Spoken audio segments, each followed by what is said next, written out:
Commissioner Fackrell.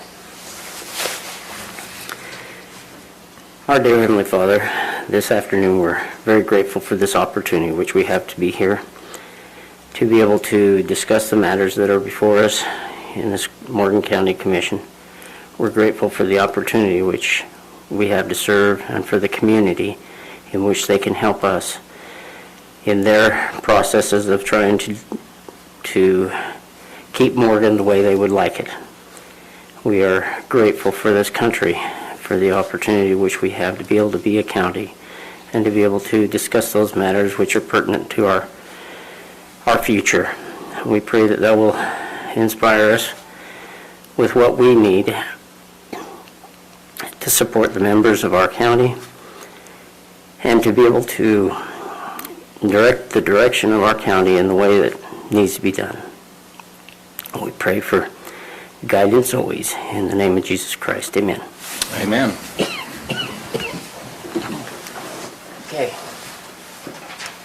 I pledge allegiance to the flag of the United States of America and to the republic for which it stands, one nation, under God, indivisible, with liberty and justice for all.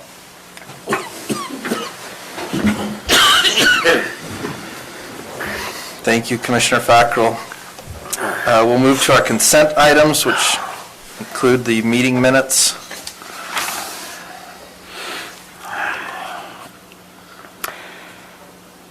The March 2nd minutes, I believe we have both, don't Mark? Yeah, don't we have both. Yes, we do. Okay, are there any updates first to the March 2nd minutes? Yes. I know it's hard for us to switch from a county commission to a county, or from a county council to a county commission, but Stacy, if you can try to remember member versus commissioners. Yeah, I think in both cases throughout the whole thing. Sometimes you get it right, and other times it's...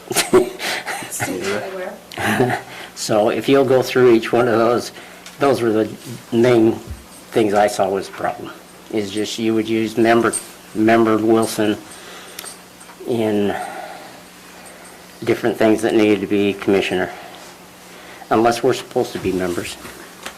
Do you know where? Specifically, yeah, let me get it. Oh, I'll tell you what, it would take too long. Let's go, I can sit with you later and do it. Because there is... Give me a call ahead of time and let me know prior to the meeting. Okay, you're welcome. Okay. Okay. Any other updates to the March 2nd minutes? Okay, moving on to the March 16th minutes. Any updates? The same thing. Just those Yeah, same so things. like on the Yeah, here on the first page first of page. the March 16th, we've got Member Newton moved to approve the minutes of February 2nd and February 16th, seconded by Member Wilson. And it's throughout every page.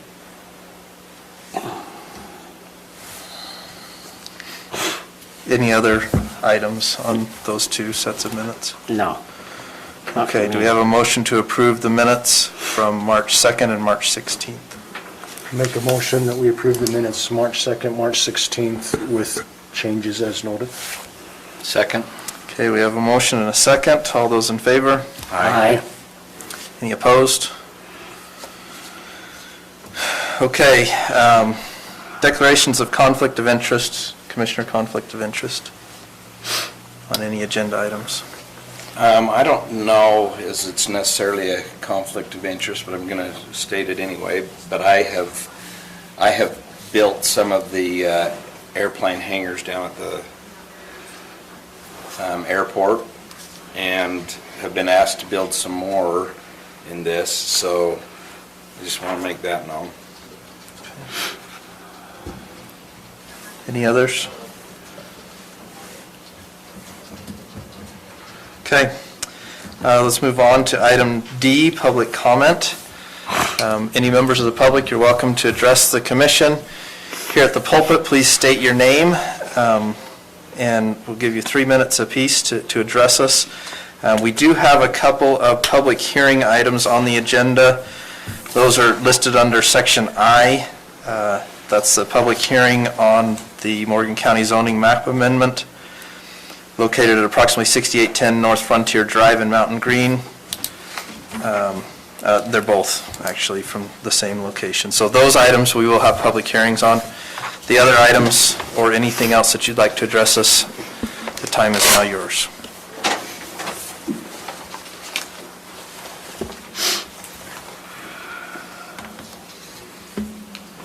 Okay, seeing no public comment, we'll move on to item number E, or not number E, letter E.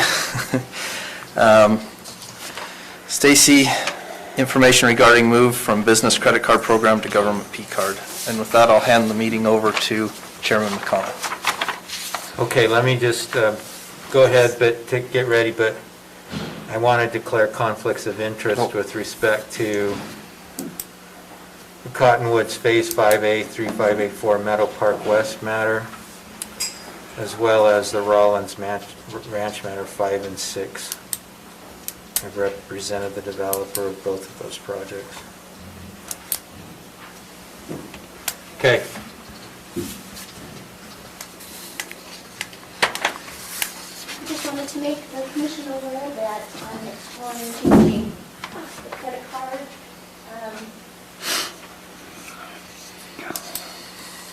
And moving to the purchasing card rather than credit card. And speaking with our financial institute, we are currently on a business card rather than a purchasing card. And they felt like it's more appropriate that rather than being on a business card, we move to a purchasing card, which is more of a government type resource. So I just wanted to let you know that that's the direction that I'm headed. And as I do that, I wanted you all to be aware of the current procedure, policy, and agreement that every department head and elected official has to sign as they take on a credit card. The information in your packet was really the only slick advertisement that Ryan's Bank had available for the purchasing card or the P card. But one of the most important function or features of the P card is this is our current business card that we're using. And this is my personal debit card from the local bank. And they look an awful lot alike. But the P card that Zions Bank will give us looks like the one that's in your packet. It's black, it's very distinctive. If I would carry my county credit card around in my wallet, I very easily can pull it out and stick it to my own personal card. This new P card will have a very different look. The P card, one of its features is that it will have the county's tax exempt code built into it. So not only will they carry the tax exempt number with them, but it will also make it so that tax won't be charged to any of their purchases. And each P card will be built specific to the person that it will be assigned to. So really nothing for you to approve at this point. Just wanted to present to you that I'm pursuing making a change from the county business credit card to a more government functional P card. And that along with that, I'm reviewing policies from different counties, different government agencies, and state divisions of finance that use the P card rather than the business card. Stacy, are credit limits set differently for different individuals, or Yes. how's that done? Okay. Yes. And that'll be in that to approve? Okay. Yes. Stacy, when do you anticipate having this ready to go? The new, P card. both the card and the policy He said that it could updates? take up to 3 months to actually make the shift. Okay. So there's a process of closing down the business side of it, running through the last of the transactions, as well as, even though we would be approved, there's an underwriting process to move us to a P card. So he said it could take up to a maximum of 3 months to make that move. And so in between now and then, we need to update our credit card policies too? Is that what? We don't need to, that's something that I would like to do. I've run into a situation recently where technology has changed so much from the time that we adopted this policy till now, that it does not address some of the situations that we're running into. And so as I've talked with our independent auditor, he said it's a good time that while you're making a change, that you also update and change your policies. We'll certainly have to rewrite a new employee agreement for each of those that have a new P card, and we might as well just write a new policy, procedures, and agreement at the same time. Okay, thank you. So, did we approve the minutes? Yes. We did. did. Did you have adjustments? There's a few just minor things. Do you want me to give them to you? You want to just send them to me? Sure. Okay. We got there was some places where it said member instead of commissioner. Those were the I saw that. adjustments we There's made. a couple places just misspelled names. Okay, perfect. Okay. All right. Let's move to our action items in F, starting with Brett Heiner, the 2021 road project.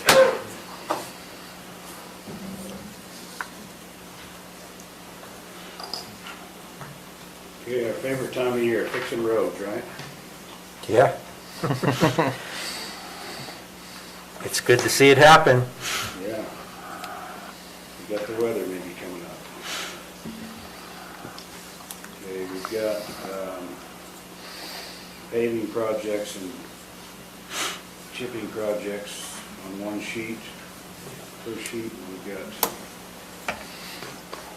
a Lost Creek job to talk about after that. They're listed opposite in our packet, Brett, just so you know. Well, you want to go Lost Creek one first, and I don't care. Sure, it's first on our packet. Okay, you know which road we're talking about up there, the cutoff road? Mm-hmm. The dirt road? The kind of one with all the It's almost potholes in dirt it. now. The back road we call it, cutoff road. Have we got approval from all the landowners? Because I understand that's private roads, or is it? Well, it really isn't. It has a prescriptive right of way just because the county's been maintaining it for over 10 years, so. Okay, We do have it in the process to change it to an official county road. We haven't done that yet. But that doesn't change the fact that we can improve it just like we're doing. okay. That's something we'll bring to you in the future. We're still working on that. So now we're just talking about maintenance. You look at the overlay on that, you familiar with the money, how we're gonna pay for that, funding from the state? Questions on that? Is that the full amount, or do we have a So match amount for the that? 225,000 that's listed as a subtotal there, that's the money that's coming from the state. And there's approximately 100,000 that will come from COG funds. So I've applied for the COG funds and got approval to do that, and so we're gonna improve the water problems on that road before we pave it, which is the right thing we should do, so the pavement will hold out a lot longer. And just to be clear, it's 100, so we got approval through COG of 100,000, but we also have to match 100? Or we have to match whatever 50%, is that correct? No, not on COG. Not on COG, it's just straight funds. It's just straight money. Great. We've actually got approved for 100,000, the budget of the county that the council last year set at 110, but we're just gonna use 100 of that, we think.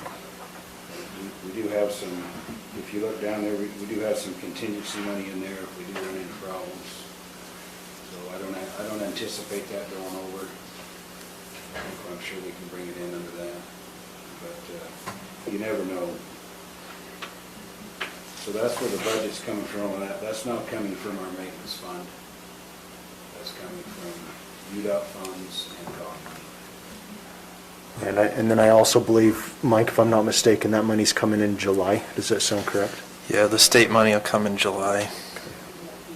That was part of the appropriation for the new Lost Creek State Park.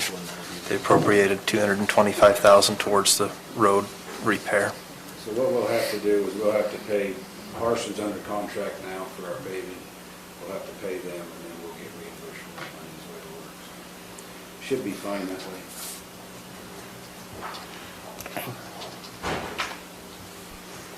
Okay, the other's a paving project. You have a chance to look that over? Yeah. I had a question on a couple of them. Okay. You have a paving overlay in Daylily Drive and Lilac. I thought you had told me earlier that we were gonna wait to do those until after they finished their whatever their in the street process. Yeah, and they're not gonna do that in the foreseeable future. The only one they might do is Iris, the next road over. Okay? We're gonna leave that one for now. But that one, the people declined to do that, so we're gonna put a moratorium on the road, so they can't cut it. Okay. So they're stuck with their septic tank systems. They can't come in and put Okay. a sewer line. So you're right, we talked about that, but we cleared that up, so we wouldn't pave it if that was a possibility in the next 5 years. Okay. And I think it'll be longer than that. There's a few of them on there that's redone their systems, and they're gonna be stuck with their systems for a while. So I think we gotta be a little bit careful. So what's the current ordinance on cutting new road or new overlaid road? What does it state? Well, we really need to update that. Right now, we're 3 years Okay. on a new one like that. Okay. 2 years on just a chip job. So I'd like to see that a little longer. That's something we can work on in the future.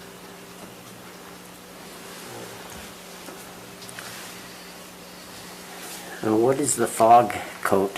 That's a chip seal. The fog coat is a coat you put over a chip seal. Okay. That's all the chip seal roads that you'll go into the next page on that.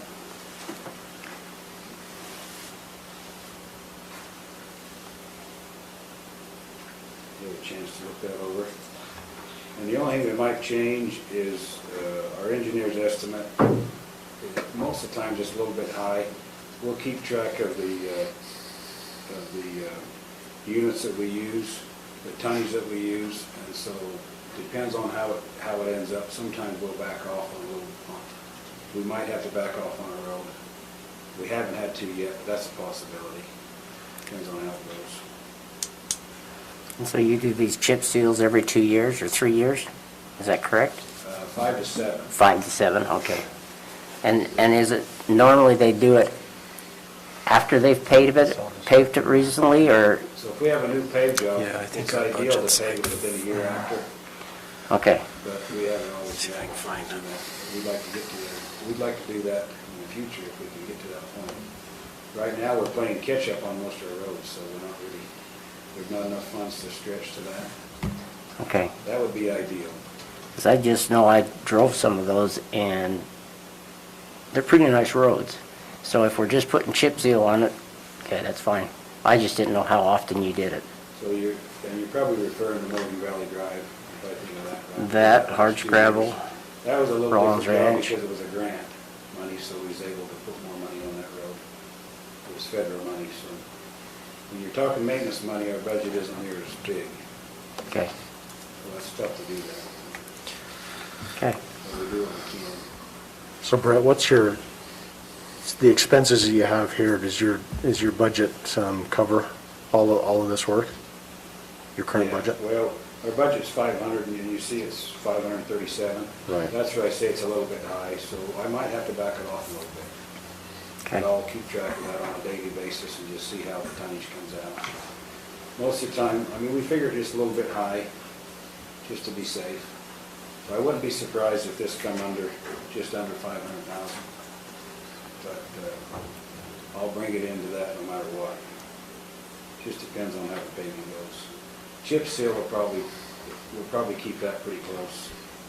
If we have to back something off, then it'll be one of them smaller roads.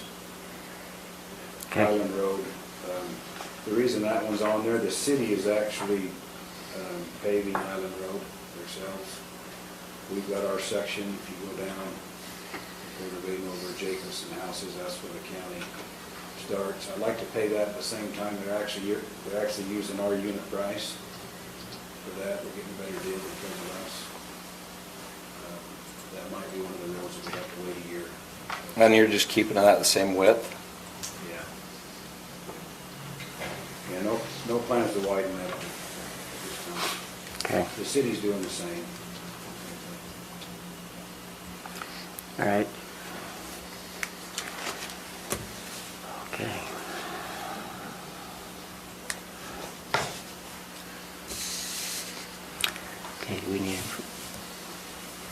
Okay, so do we have any questions, further questions?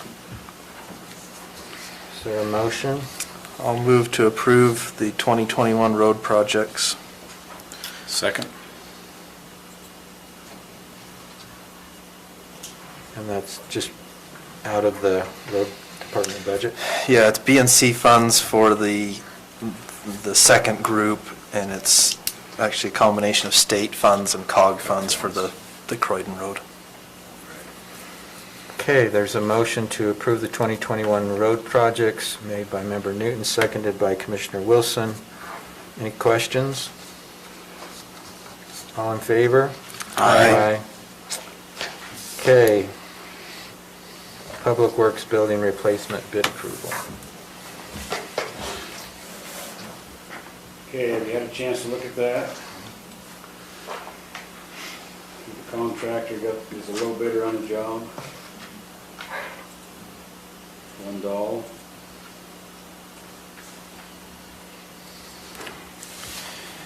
Do you want to give just a brief, so that the commission is aware, we had, was it 6 contractors bid? Yeah, so we had 6 contractors show up to our bid opening on our project, which I thought was pretty good. This kind of project wouldn't attract every contractor. It's a little bit of a tougher project, I think. If anybody's been over to our public works building.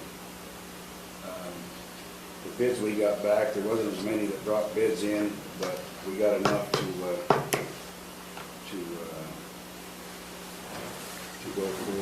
go forward on the project. We called the references on this Lundale, and if you look through your packet, well, let's talk about the price, then we'll go back through that. We received the price at $624. That's a total price on the whole project. Can you tell me what the 605, is that? That was before contingency money. So we've got 20,000 in there for contingency, which is problems, if we have something come up. So the bid's actually 624. 624, 638. And the So next the- step is to submit this to the insurance company, and, We've already right, done that. we've done it? Yeah, Okay. we've done that. They've approved it. They'll pay 100% of it, which is. Okay, perfect. Which is pretty good, I think. Coming into their price range, I thought that was good. They approved it last Friday. So there's really no money out of pocket for the county. And that's the way it's been, you know. We did have to come up with some money for our trucks, but we had such older trucks that was kind of, we knew that was going to happen. With this building, there's no out of pocket to replace this building. I thought that was pretty good. We had to compromise on leaving some of it, but the more we got into it, looked at it, I think we'll be fine. The floor, you mean, and stuff? Yeah, the floor where the offices are, we think's fine, so we're gonna leave that. We're gonna cut out the rest of the floor in the shop. So all these cross-out items are voided out of the bid, is that what you're saying? Yes. So why are they not bringing it back to what it was? Well, I think they are. I mean, when we first started this project, we had 2 engineers on it. They sent an engineer, and then we have our own engineer, Wasatch Civil. And when we started to figure out what we wanted to do, we wanted to tear down the whole building. The insurance company engineer wanted to just rehab. So we kind of met in the middle to it. We did a little testing on the concrete. We've done mostly visual testing on the steel, and we come down to what both engineers agreed on, what we could keep and what needs to come out. And that's why it ended up there. So I've never seen it before it was burnt, but wasn't the offices finished? Didn't they have flooring and paint but they're not doing that now? Yeah, they are. Yeah. Everything will be back to the way it was. Why is it crossed out then? The offices, because we're talking about the office walls. We was gonna take the office walls down, but after we took the sheetrock off, couldn't find any damage, so that's why we're leaving the office walls. The framing itself? Yeah, framing, so. But I show carpet and tile crossed out. Are you looking at, oh, yeah, that's down below K, so he's looking at L that's missing.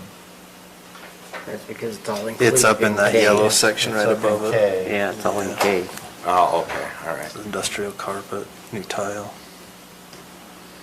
The heating system, we're putting a new furnace in, but the ductwork's fine, we decided. Some of this, I mean, all this stuff took a lot of time to figure out.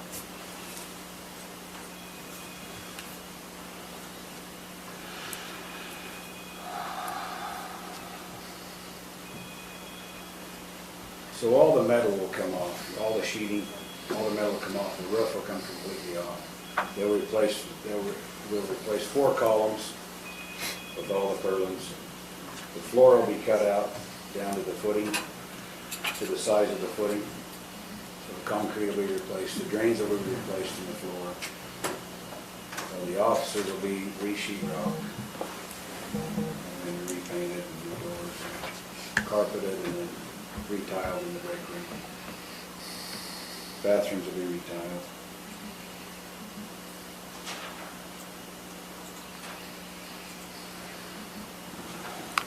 Well, that's great. I think it's working out pretty good. I don't think the county could ask for much more as far as the insurance company taking care of it. Okay. Okay, if there's no further questions, is there a motion? I will. I move that we approve this contract for the, if I can find it again. Public Works Building and Replacement, accept the bid.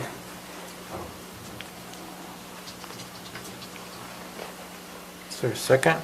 I'll second it. Go ahead. Okay, a motion by Commissioner Fackrell, seconded by Commissioner Newton, to approve the Public Works Building Replacement bid, which will be funded by the insurance proceeds.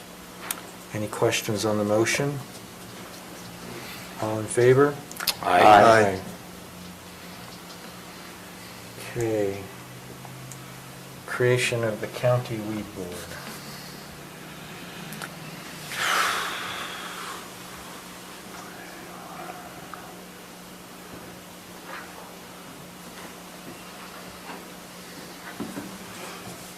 Anybody had a chance to read the background on the county weed board? This is really coming from the state, what the state's asking the counties to do, put together to help us fight noxious weeds in the county. And what this does is this opens it up so we can get some extra money to do that. We don't have it yet, but this opens it up so I can put in for it. Be a chance we could get $10,000 that we could grant money that could help us buy chemical to help us fight the weeds and work the counties. So I think it's worth doing. It's what we're supposed to do as far as the legislature goes. Put it together. So I had understood we had a weed board previously, but I guess we do Yeah. not. Well, we've had one in the past. I'm not sure when it kind of hasn't been. Okay, so we may be reconstituting the Yeah. weed board, okay. Now, your information talked about passing an ordinance, and then there were some examples from other jurisdictions, but there's not an actual ordinance for creation of it here in the No, packet. And the reason for that is I think we need to get a weed board together and then take it farther from there. It's kind of what, I don't know how many years it's been. We haven't had one since I've been here. And so I think we need to create one, be a 5-member panel. They can help us get this started and get it going. And that's a volunteer? Volunteer. So what we did is we advertised on our website, looking for volunteers. I've actually got 4 volunteers, and then one of our county guys, which is Jason, our parks guy, will be on the board. And who has applied for it? Can you give us those names yet? Got Chet Adams, Aaron Walters, Jason Rose, Randy Sessions, and Kevin Thurston. Okay. All right. Nobody else. I'm not gonna state yet. Because your material said appoint the following 5 persons, so that's who you're talking about. Yeah, you can do a 3 to 5. You can do a three member. Okay? I thought 5 would be fine if we can get 5 volunteers. So if we were to authorize the creation of the board, recognizing or seeking to appoint those individuals, then you would work with them to come up with the ordinance necessary to bring us current and up to date? Yeah. So I'll organize the board, I'll get them together, we'll have some meetings, we'll get it up to speed, and then we'll bring the ordinance. And do you know how much money's the states that you can apply for? 10,000. 10 grand. And how far do you think that'll go, Brett? Well, we could probably use more, we don't have any now.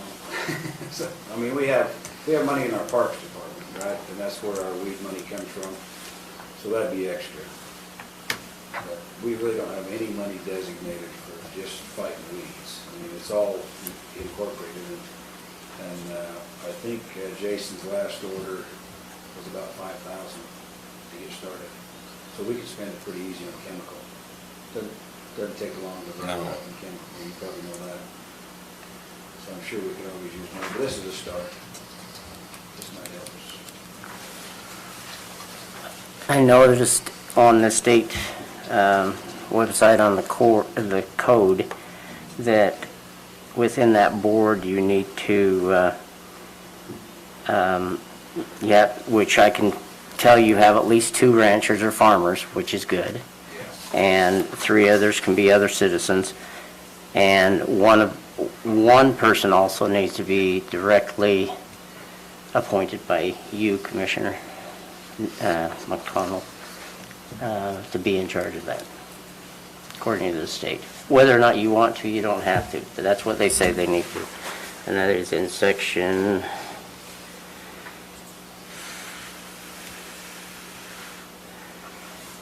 let me look back.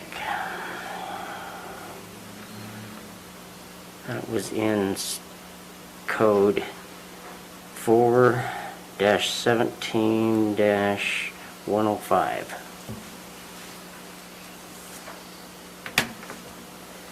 Okay, thank you. Do we need to have a resolution to create the board, or was the board already created, it's just become defunct over time? Yeah. So the board already exists, we're just revitalizing it, right? Yeah, So we're we just probably bringing- don't need a resolution to we're just create bringing it. back to life. Okay.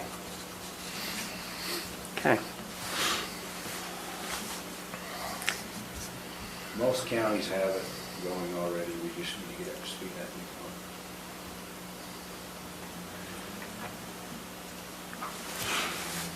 So we would probably just need a motion to appoint the 5 individuals to serve on the weed board with, who was the county employee? Jason Rose. Jason Rose. Jason Rhodes. And then I'll be working closely with them too. I mean, I could be on the board, but I think I ought to be the one to kind of oversee it and have it. I mean, they'll work with me, with the county. With Jason Rhodes being the designee of the commission chair. Okay, Mr. Chair, I'd like to make a motion that we appoint the 5 members of the weed board as listed by Mr. Brett Heiner, with Jason Rose being the appointee of the county commission chair. Okay. Is there a second? I'll second it. Stacy, do you have the 5 names? I don't. Would you please restate those? You bet. Chet Adams, Aaron Waldron,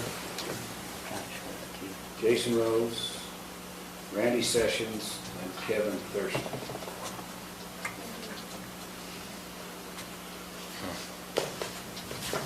Okay.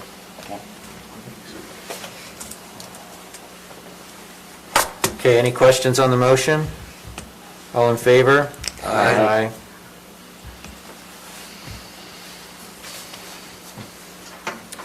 Okay, thank you, Brett. Thank you.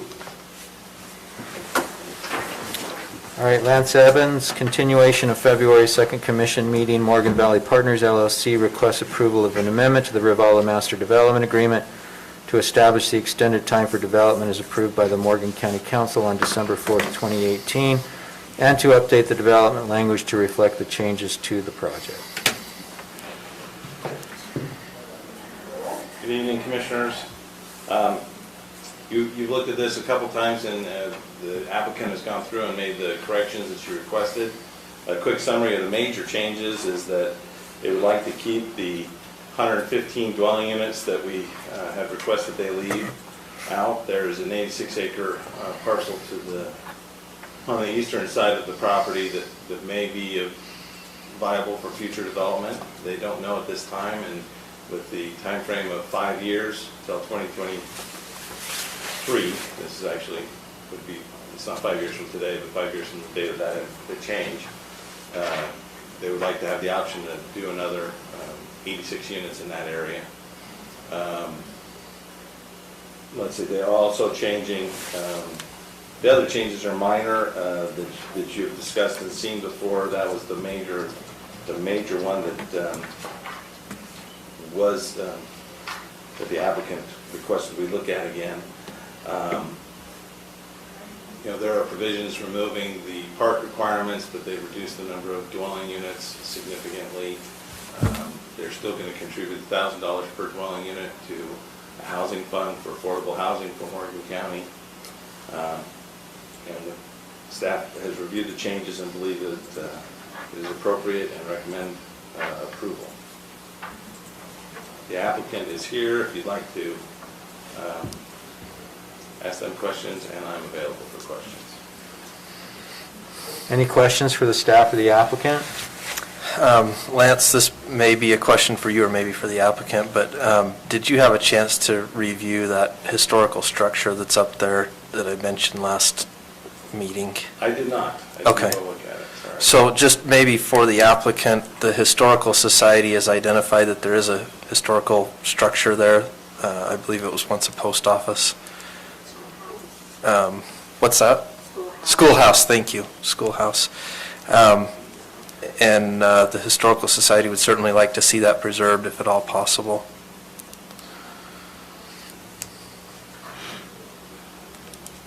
I don't know where that fits in with the current plans, but.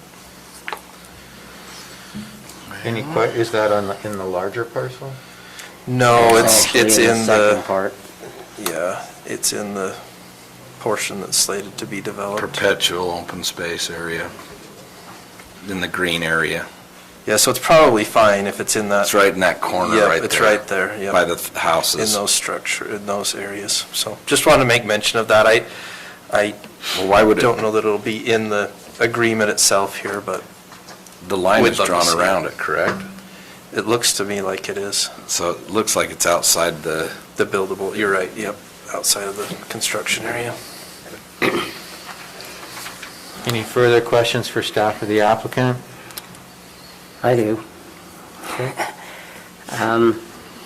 Lance, if they're going to continue to have 115 units total, even on the first phase, they only want the 34.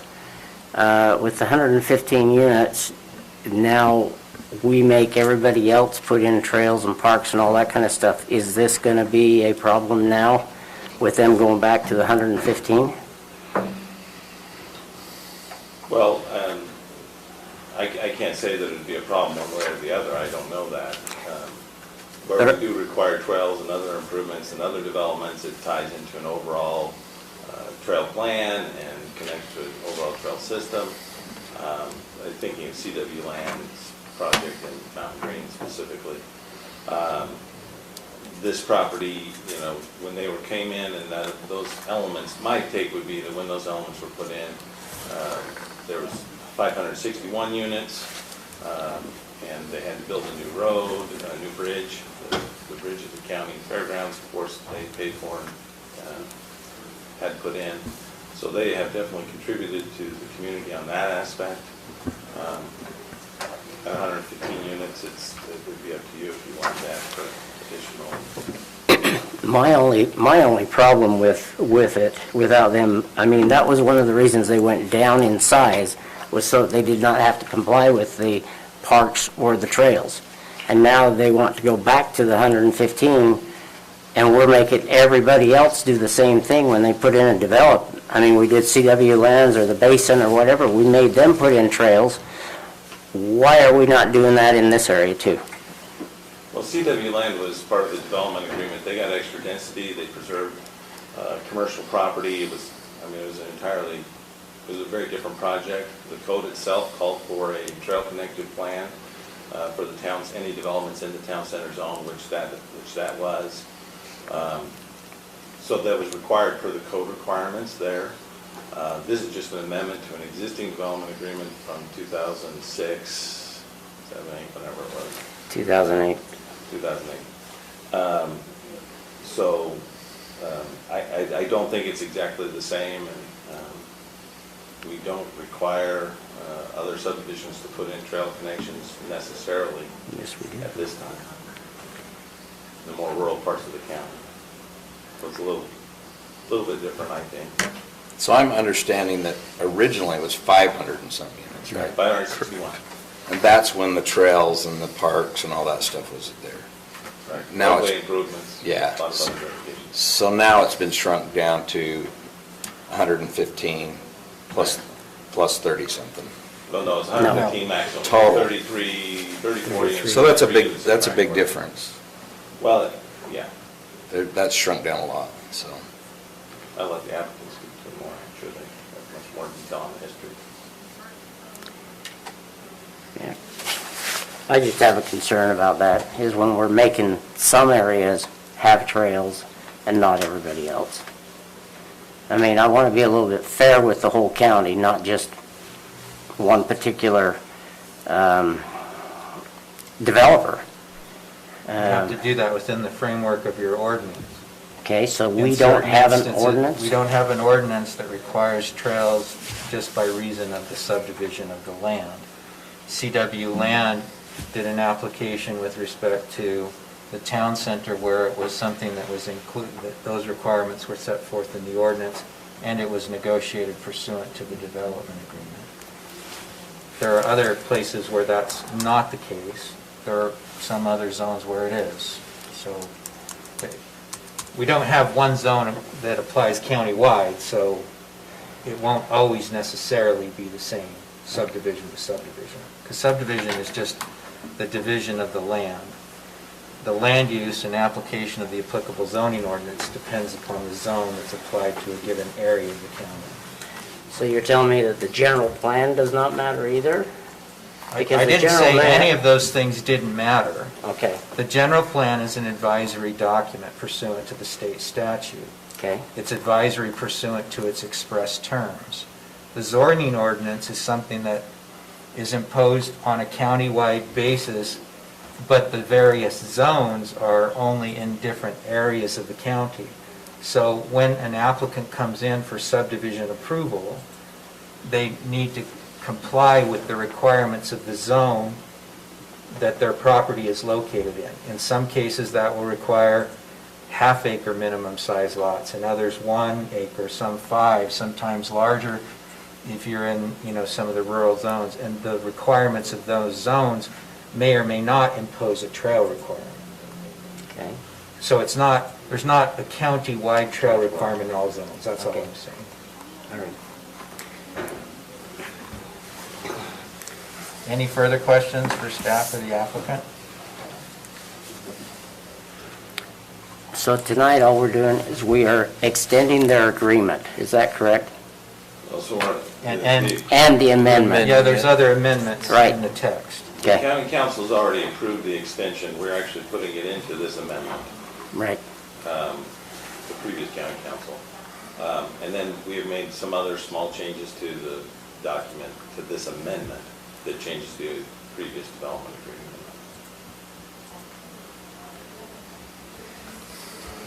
And as they pull building permits for these various lots, they'll be subject to the impact fee requirements of the county. Yes, So but the development isn't, but the building permits will. correct. The homeownership. And the $1,000 is given to the county when? I would think that'd be collected the building permit. Permit. Time of building permit for each of the homes in the Ravala Round Valley development.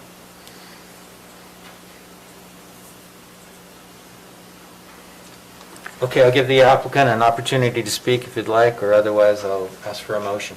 Okay. Hello, ladies and gentlemen, Tom Henroyd. It's nice to be here again, though many of your faces, all of your faces are different. We appreciate your comments to the development agreement amendment that we have put together. I think in response to a couple of the concerns, obviously it represents a drastic reduction.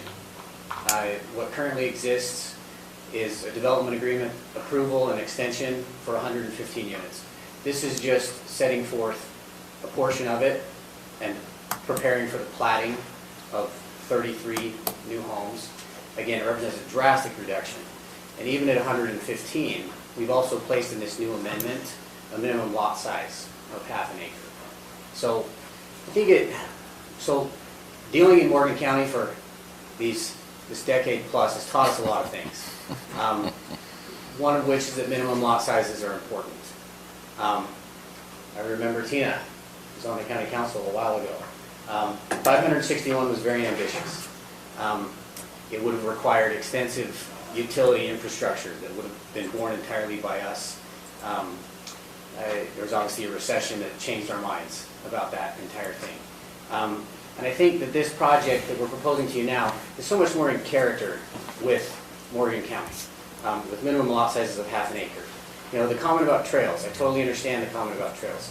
I think the purpose of having trails is usually in a place where there is higher densities granted, and you want trails because they help create open space. This project has a lot of open space, a lot, and golf course that's attached to it, which we consider a county amenity, an area amenity that, you know, we're happy to continue to operate and keep going. So that's all part of the proposal.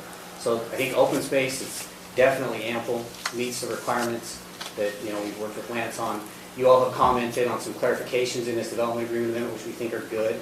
We appreciate you working with our attorney on just some simple language that creates these requirements. And we feel good about what's in front of you. We, like Lance mentioned, you know, the parcel further to the east, you know, if things keep going the way that they're going, who knows where the density will be. They're definitely going in the direction of less than more. So anyway, if you have any questions for me, I'm happy to answer them. We appreciate you looking at this, and we like the way this lays out and think this will be a good project, again, in keeping with the character of Morgan County. Any questions for the applicant? I know that these are going to be privately owned along the river. What can we do as a county? I'm worried about river rafters coming down the county along the way. Are they going to turn in anybody that stops and sits on the rocks? I mean, you know, I don't know. This is my worry is what kind of... We're the owners of the place. Dennis has been handling this property for, I think, longer than I've been alive. Okay. Dennis, have we stopped anybody that's had to pull over along the river yet? Not yet, but what I'm asking is I mean, I'm worried about we're going to have the sheriff get called out because somebody stops along the river there and they want to stop and they don't know the rules and they don't know that they can't trespass onto your property. So are we going to be doing anything to help the situation out within your development, or are we going to just plain, okay, sheriff, get out there and take care of all these trespassers? That is my biggest worry in this county, because we want to try to do things along this river. We want people along this river to come into the river. But if we're all of a sudden building out and you can't step foot on my property, I know what it's like. I used to own on a river. And at least I was amenable to people coming there. But what I'm saying is you will have some problems, and we as a county are gonna have some problems. So I want to try to get it straightened out before we get it, before we even admit, or before we go and approve this project. That's my questions, and I'm sorry I have to be mean about it, but that's the way I feel about it. I think that's great to express those concerns and things like that. I guess the question I'd have is, are we making a rule about something that's not a problem? Yeah, look in the past, how many times has the sheriff's been called for trespassers, which we have every day in the summer from the troopers. It's not that big a deal. Other than, I would say the biggest concern, if you want to address that, would be the garbage and stuff that comes down the. I agree, that is a problem. Everybody's. The trespassing itself, daily, there are fishermen walking the river, walking across the golf course, walking Right, through Reese's and everything, every place else. But the county hasn't had to deal with any of that from us. right. So I'm just, there's just a concern that I have is to the fishermen, okay, along the golf course, yes, you've been allowing that. But then all of a sudden we get these private landowners that you're selling this property to for their homes that are, right up to the river. And in that river area, they're gonna say, oops, I don't want you even stopping here. And are they going to have, are we gonna have the sheriff called out every single day to take care of it? No, Okay, certainly not. May I approach the screen? sure. Sir, we will still own this frontage and all of this frontage. The frontage that you're worried about is that. Okay, I think we're. Is that the only area? Out of a molehill here. okay. So do you have a, I'm thinking, okay, every year we have the river regatta, and there are people that want to go and watch it, and it starts above or somewhere right around your place. It starts And- below there. Below it now? Below. Is it Yeah, below it starts now? below. It's Okay. down by the fairground. Okay, well, no, it's not. It starts up above on your property because I've been there, No, okay? I have been there, and I've been trespassing, because the whole county is up there watching it. Did we call the police? No, you didn't.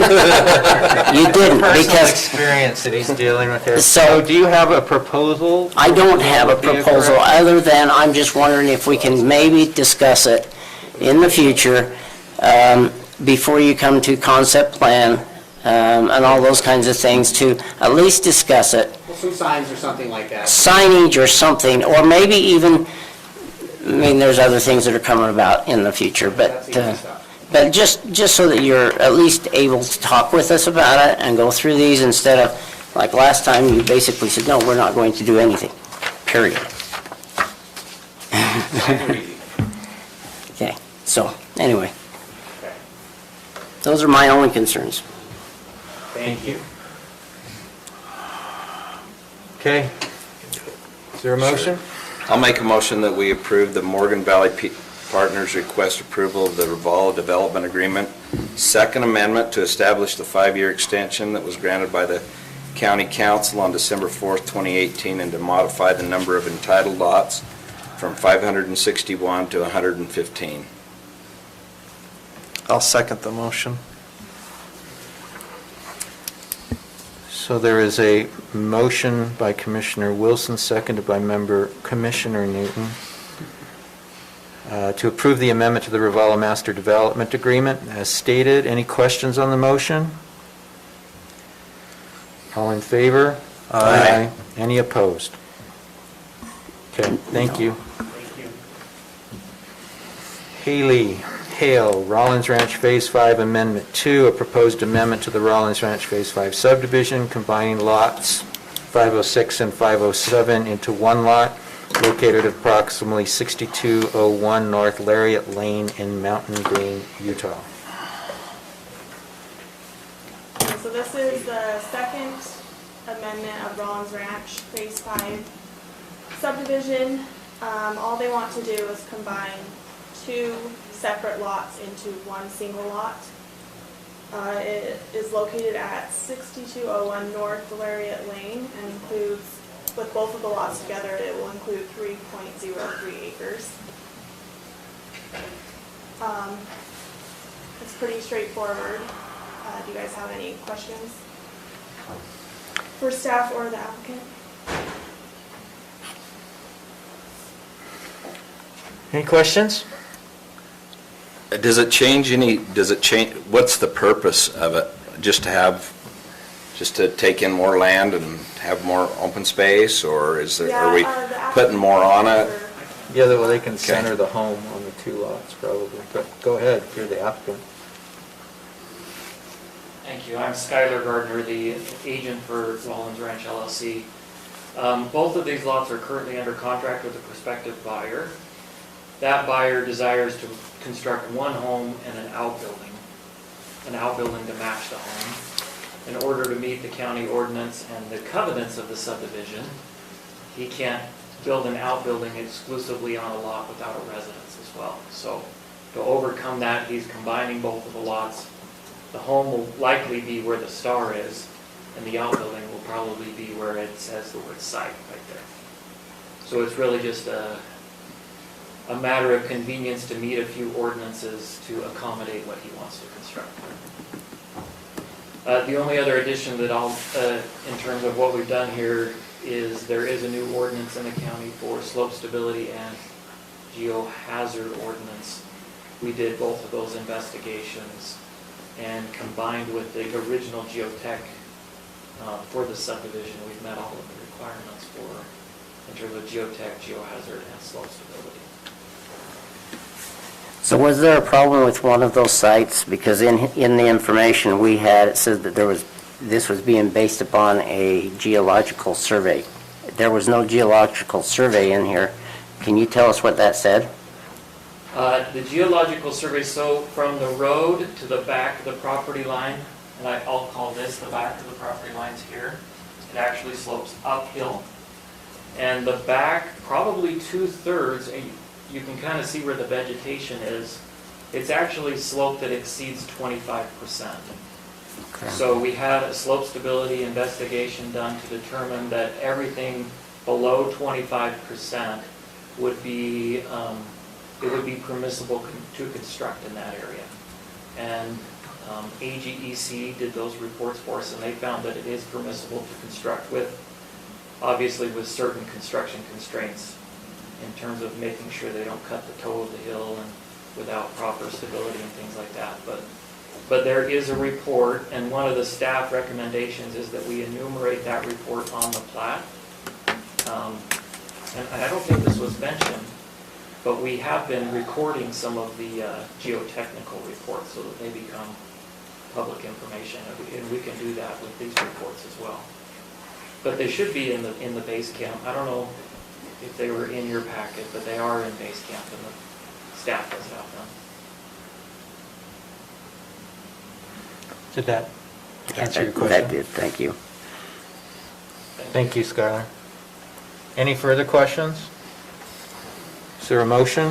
Mr. Chair, I move that we approve the Rollins Ranch Phase 5 subdivision Second Amendment, application number 21.003, located at 6201 North Lariat Lane, based on the findings and with the conditions listed in the staff report. Second. Okay, we have a motion for approval of the Rollins Ranch Phase 5 Amendment Number 2 by Commissioner Newton, seconded by Commissioner Wilson, subject to the conditions set forth in the staff report. Are any questions on the motion? All in favor? Aye. Any opposed? Okay, thank you. Haley? Hale, you have the next one as well, a proposed final plat for Cottonwoods 5A3 and 5A4 Meadow Park West, consisting of 33 units and located at approximately 6500 Silverleaf Drive in Mountain Green, Utah.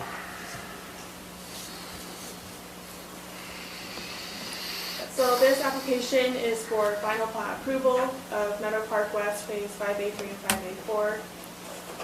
The proposed, it's a condominium subdivision. It will consist of 2 lots and 33 units, which will consist of a building site with no lot lines on each unit. The preliminary plat was approved by the county council on May 7th of 2019, and phases 5A1 and 5A2 received final approval on August 6th of 2019. The zoning of the site is RR1 with the PUD overlay, the Cottonwoods PUD overlay. The proposed final subdivision plat meets the requirements of the Cottonwoods PUD overlay and development agreement. Notes have been added to the plat addressing park and trail maintenance, open space and density calculations, fire protection regulations, CC&R references, and other code and PUD requirements. The new crossroad sections have been added to the construction drawings. I believe I did not put in your guys' packets, but the engineer has those. And all new roadways and utilities will be installed as per the construction plans approved by the county engineer. And landscaping plans for the Meadow Linear Park and open space have been submitted in order to make sure that all parks and trail improvements are completed. And condition number 7 has been added to the staff report to be added to, let's see, so the completion agreement of the trails is added to the subdivision warranty agreement. And all service providers have reviewed this application along with the county engineer and surveyor. And due to these findings, planning staff recommends approval. Any questions? The street cross-section, that's the 55-foot street cross-section? Yes. So that is in the staff Yeah, that report. is the last page in the packet. Any questions for staff or the applicant? Haley, as I recall, when this came through for preliminary, there was quite a bit of discussion as to where snow storage would be when the roads were plowed, being that they are public roads. I don't necessarily see anything designated as such on the plat itself, and perhaps the road sections are wide enough that they're not needed, but do you know anything about that? Is there any designated areas for them to place snow? Maybe that's a better question for the applicant, I don't know. They're 55 feet wide, those roads, at least what I was reading, so, So maybe that 5-foot Right-of-way width. yeah. space there would be enough for snow storage? Is that the intent? That's the idea, is that you have this, the planting strip is. Would be the nice in snow. summer and good place to store snow in the winter. Okay. And we have Okay. 5 feet on both sides. Yep.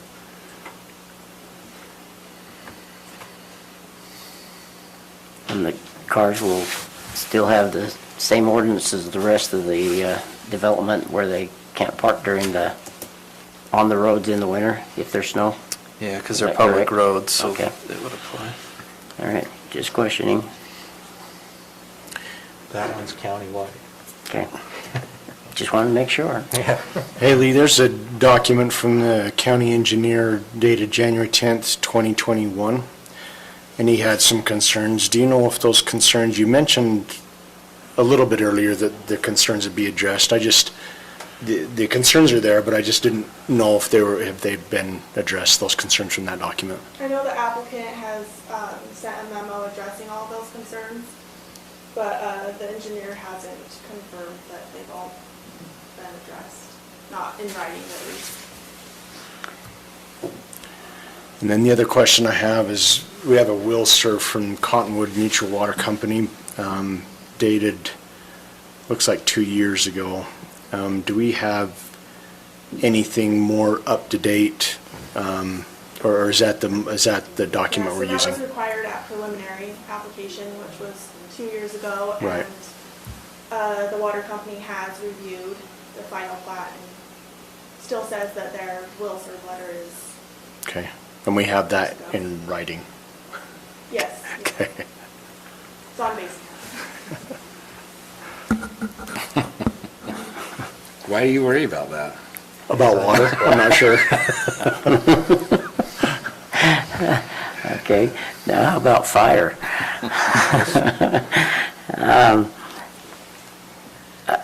I'm kind of interested, Mountain Green Fire Protection District, our chief down there.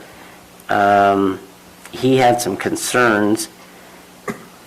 Has anything further gotten straightened out with that, Skylar? Yeah, I can answer that. I think he did, not sure exactly which ones you're referring to, but if you go back to the plat, we've actually worked very closely with Chief Brendel down there. Thanks, Lance. The notes over here on the side, I want to say it's notes,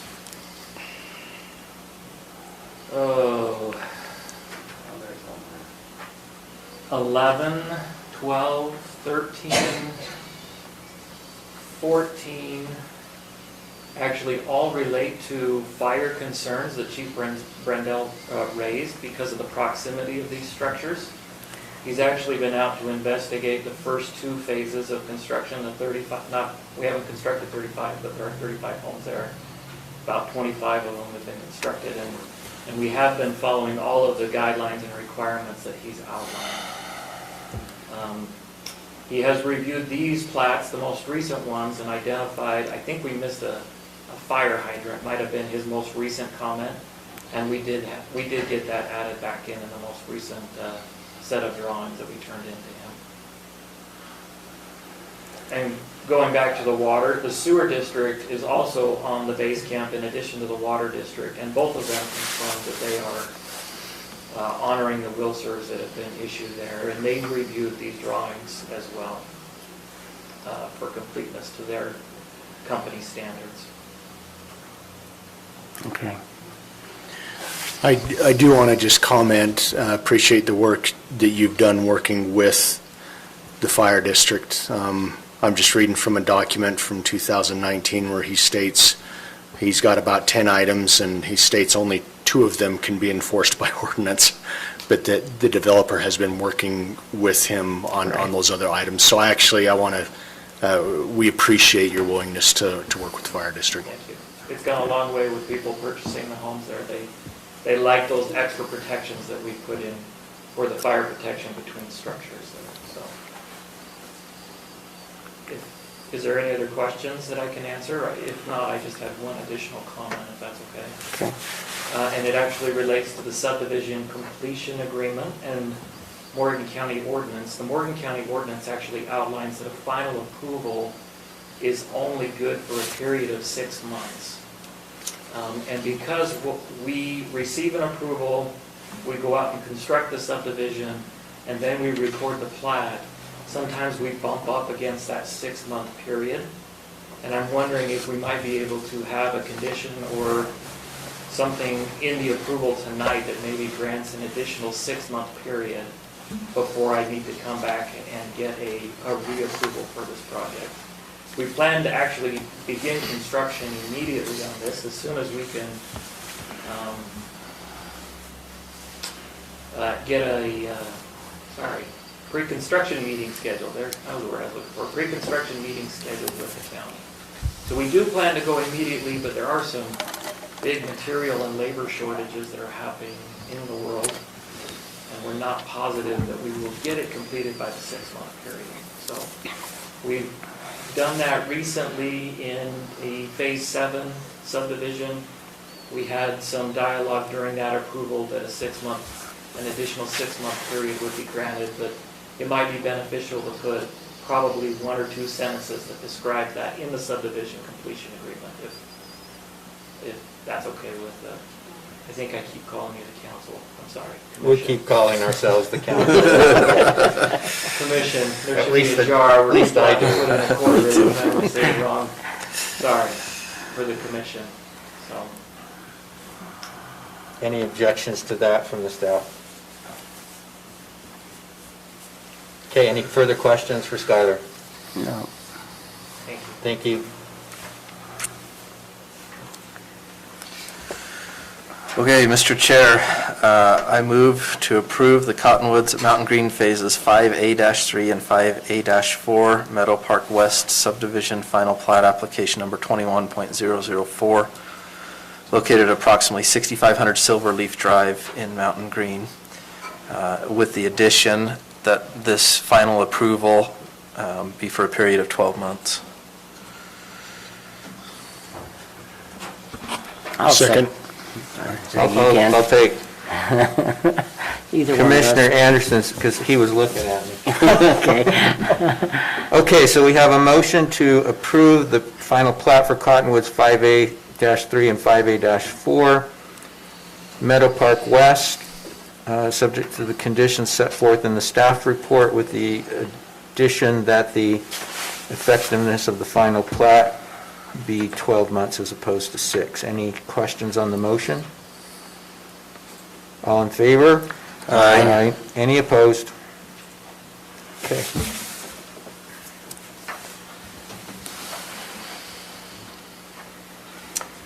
Okay, our next item, number 7, Jeff Franklin request of a late payment reversal on a garbage account. Is Mr. Franklin here?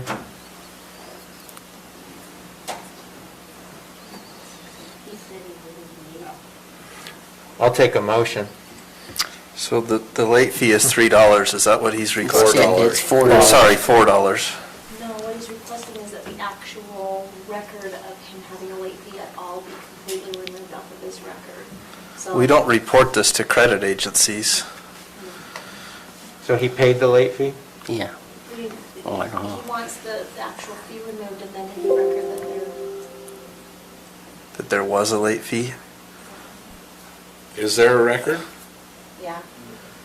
but I don't know how we expunge that record from our government accounting. I don't think we can expunge that. Our treasurer tells us we can't. I mean, we don't report to credit agencies, so there's no risk of this showing up on the credit report. All you need to do is void it, but it will still show up, and then we'll have another thing on there, so. Either have one mark or two.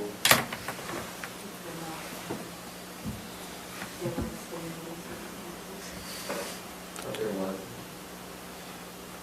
Okay. So putting it on the agenda was the most public thing that happened.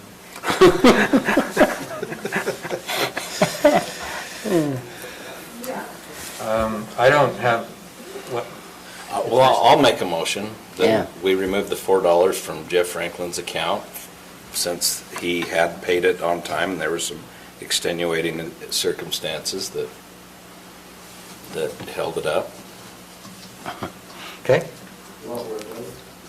What we wanted to have? The ice storm, In Texas? Snowstorm in Texas, postal service couldn't work. Gotcha. He was sending payment from abroad or from Yeah. another location. Okay, that makes sense. I'll second the motion. Okay, there's a motion to remove the late fee on Mr. Franklin's garbage account. I paid. Any questions on the motion? It was made by Commissioner Wilson, seconded by Commissioner Newton. All in favor? Aye. Aye. Any opposed? Okay. Kylie Horn, the Morgan High cheerleaders. I take it by the way you're dressed that you're Kylie. Participation in the 2021-2022 Morgan High Cheerleader Flag Program. Okay, so I'm Kylie Horn and I'm a member of the Morgan High cheer team, and every year we do this service and we set up and take down flags on 6 flag holidays to show patriotism, and last year you purchased 12 flags and we wanted to offer it to you again this year. Is the price the same, the 25 per flag? I Is that what think it was? 30 per flag. 30. Oh, 30 per flag. Right? Okay. Are they flags of the United States of America? Okay. You have to ask that today, you know? I have a question. So last year, we asked that the flags be flown on election day. Can that be flown in at no extra charge? I think that's, On election day. I will have to speak to Sue Ann and Kelsey, but So just here at the courthouse, you're saying? Yeah, on election day, they came and they lined the sidewalks on election day. And then I think. Because it's a big job, the whole, yeah, we just did it here, and I think that's very possible. I'll ask. Okay, So 12 flags at For $30 is $360. For dads, it's a big deal. I'm sorry, Bill. So where does it come from? Election day's a big deal. Just general fund? Okay. Stacy, can you remind me what we paid this out of last time? The last time that we were paying them out of the economic development budget. Okay, Oh, I think that's a great which budget to I pay think them out. that's fine. No, I don't think so.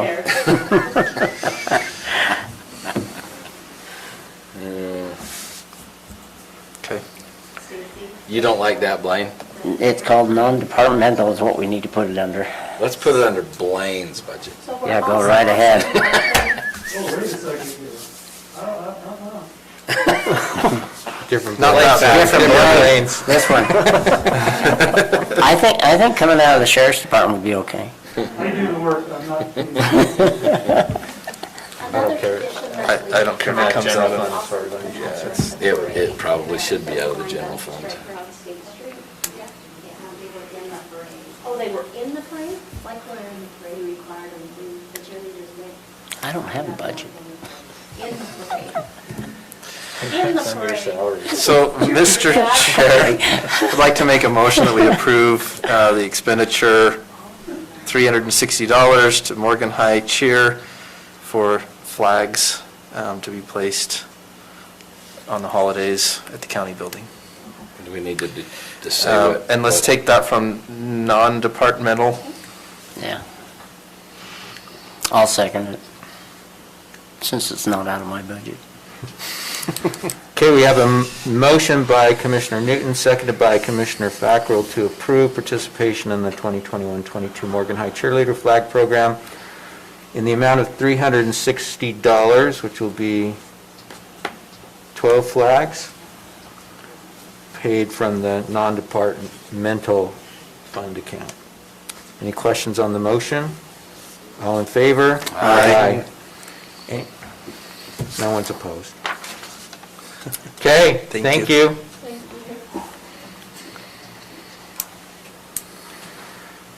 you. Okay, we're now going to interrupt our works, action items with a work session on presentation of the Morgan 2050 General Plan Survey. Can we have a potty break? Sure, 5 minutes break, we'll start at 5:30. You all started 12 minutes before I did, so that's the only thing. Oh, my goodness, stands up. Saw your text when I got it. Oh, sorry. I'm late.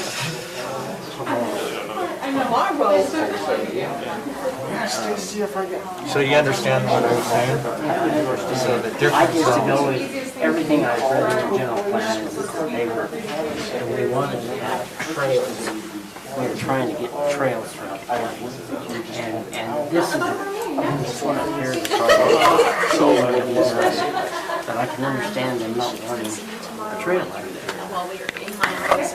I mean, I understand In that. my office. I'm disappointed that we do one march, we force one march Tell them place to be not there. early. And yet we The don't later force we another get, the part of the longer I'll county to do it. sleep.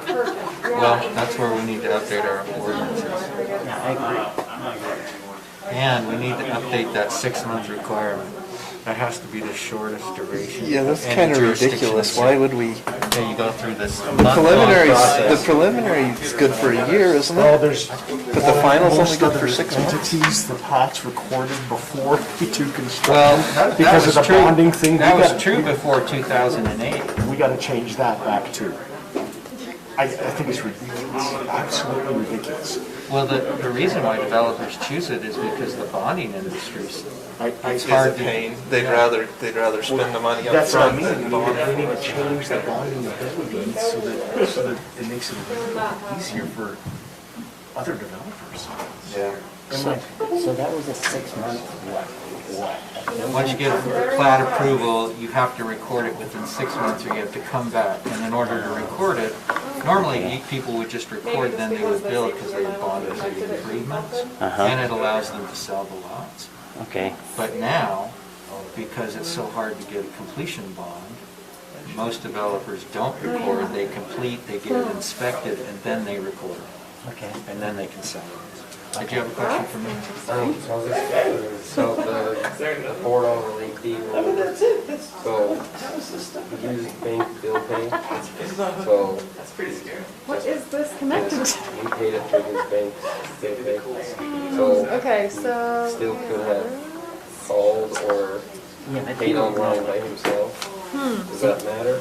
See, this is the thing I had, because I paid mine, I didn't fight it, but I had it happen twice, where I sent it on the 9th, and it ended up coming on the 20th, and the bank actually said it was sent on the 11th, and, you know, it didn't get to you guys till the 20th, so whose fault is it?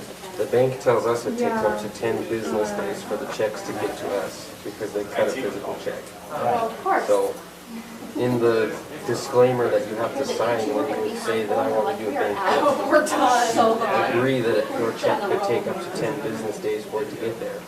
So he didn't Because mine do it early doesn't, enough. mine Me and Bonnie doesn't say did a test just Yeah, from I here, think- from the Morgan First Bank, right across Your the street. machine is double She connected. did one and to the I did so I don't know one. if there's First a way to came change the in input on 8 the business days and mine itself. took 10. And it took there's till a after the remote or weekend, so something. it took 15 actual be the days best from the day that we did it. so maybe we need to. But you we have need to agree to educate. the terms. When you click that you want to pay a bank bill pay, you say, I agree to the terms, yes, it'll take, I agree that it'll take 10 days. She just, So you need to do it in 10 days in advance. Yeah, because so I. she said she doesn't think so. Yeah. Take stolen goods, we'll take payment in the Well, phone. maybe what we need to do is do an education program. I thought it was like I thought it was more of a group that just did uniforms that could do it over the To me, phone bill pays or credit card, but apparently she's just going to grab some uniforms from Save-On. Thing it is. But he agreed to the terms saying that he would allow it. The ability He to knew that purchase it could them take without up her to having to purchase them personally and then get reimbursed. I mean, I hope mine has still come in. Until you send me a bill that says I owe $40 more, because it won't make it there. I don't, What's her question? If he agreed to the terms and then the terms were that it took the 10 days, the main thing is Well, and I understand that. she needs to know that you do not borrow. This is not our cables. It's the bank's problem because they can't get it across the street in that much time, yet we can do an electronic one, and it's immediate. And Yeah, it's just- hand me that guy. because there's plenty of options that they Yeah. could. Yeah. We'll see if that. That's what we're gonna do. Plenty of other people. That's an HDMI connection to the Right, projector. This right. goes I'm back. sure there were, mine was too, That but is not anything. HDMI. Well, at least twice, I know that. And I called you on it too. No, that's a, okay. Well, I'll tell you what, I deal with Kaysville City all the time. And there's always I late. don't have a VGA. They always pay me late, and they always take off Why my don't I interest have a charges. VGA then? Every time, Okay. Every time they every do. time. Do you happen to And I'll have, bet you guys do too, huh? yeah, I can email it to Take you. off I don't late have fees. Wi-Fi. No, we do not. You don't? They don't. In Morgan, they don't? Kaysville does them every week. Yeah. They just say, please remove this. And so you either go, okay, well, do I still do I get to do business with it? Do I still sell paint, or do I fight over $5? Well, that's what's so ridiculous on this $4. Well, that's why I just wanted to, like acting like he was, it's the mail, that he put a check in the mail, but he used his bank's bill pay. So he agreed to the terms that it could take up to 10 business days for that check to get here. It took 10 business days to get here. It was within the terms of that he agreed to. I saved it as a PDF, but I have to sync to The like, be able ice to see storm that, so. It's a No, big. we don't write off late fees. What happens is, if Cindy's here and a guy comes in and asks to write off late fee and she writes it, and then the auditor comes in and says, this employee is writing off late fees, she is, No, I'm saying like if I sent you a bill and you guys didn't pay, and I sent you a statement and you were late, do you ever remove those? Okay. You always pay late fees and interest I don't personally, but For the county. for the county. for the county, do I pay late Do fees? we pay them? Do we pay them? Does the county, when they receive a late fee or any interest, do they pay like me? If Wilson Paint sent you one and you were late, Yes, we would pay you. you would pay it. And I don't follow either one. Kaysville City never pays me, so that's what I wondered. But I think to get back to what the gist of this conversation here is, our employees do not have the authority to make an account adjustment. No, that's why I came here. Yeah. Yeah. So I'm cool with you voiding, I just wanted to make sure you knew the whole story. Yeah. Nailed it, Chair. And it wasn't, and it didn't have anything to do. No, I appreciate that. I get calls because Cindy will send them to me. And I always tell people, if you want to, I didn't get calls, if you want to remove it, I don't have the authority to do that, but you can come ask the commission to do it. Now, And typically when I tell them what they have to should they do, be here? I think they should. Typically when I tell them what they have to do, they all go, Correct. yeah, it's a $4 late fee, I'm not going to take the time to go. Not gonna be in public either. So this is the first one I've ever seen actually come to Yes, us. and this one was even a little more deep, where he wanted the actual record. I also do have a PDF. There's no, this will be faster. Okay, let's go ahead and reconvene here. Wait a second here, okay.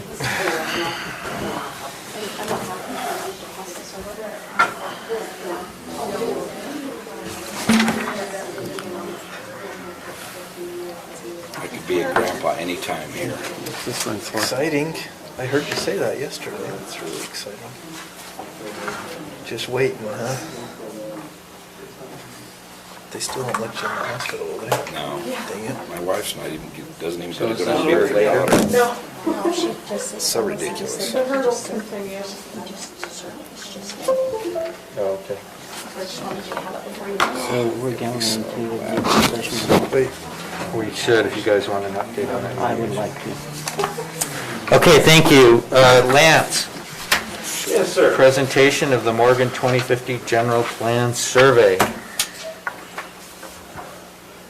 We are just wrapping up some technical difficulties, so please bear with us for just a moment. This is Okay. new. In the meantime, I'll give a little bit of the methodological background, because that's the tedious stuff that doesn't really stand out on the slide anyway.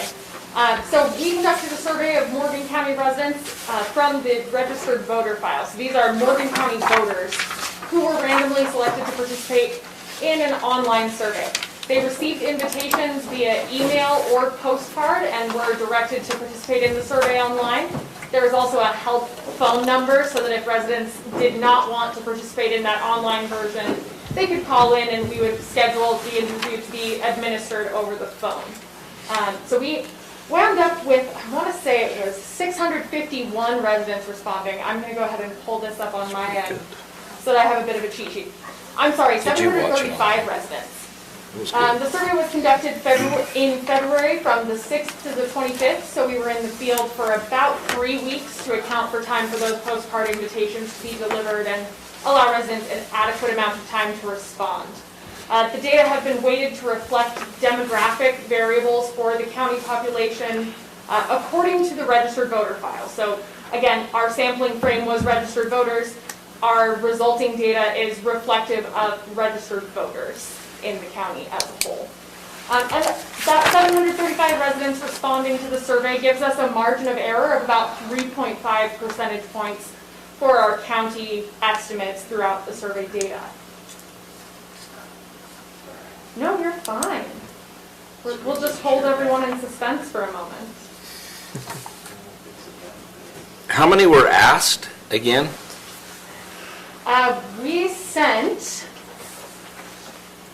significantly more invitations than that. Let me pull up that number as well. Invitations were sent to, I want to say it was about 3,000 households, but let me just double check that number. Is that a normal response? It sounds abysmal, but yes.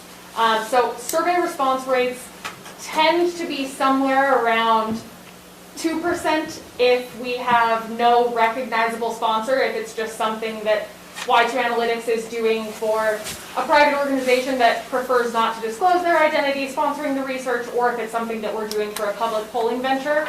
Our response rates hover around 2%.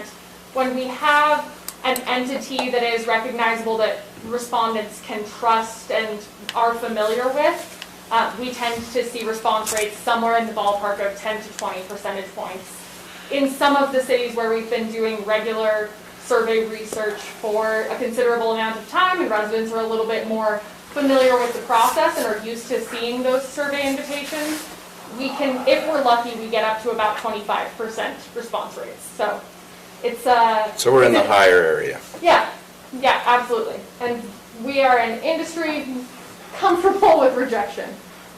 So certainly, though, the response rate we received from Morgan County residents was quite positive. Let's see.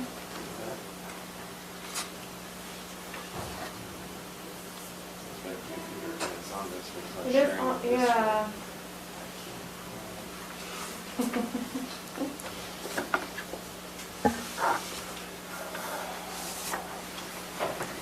Well, you looked like you had it memorized on Zoom the other day, so.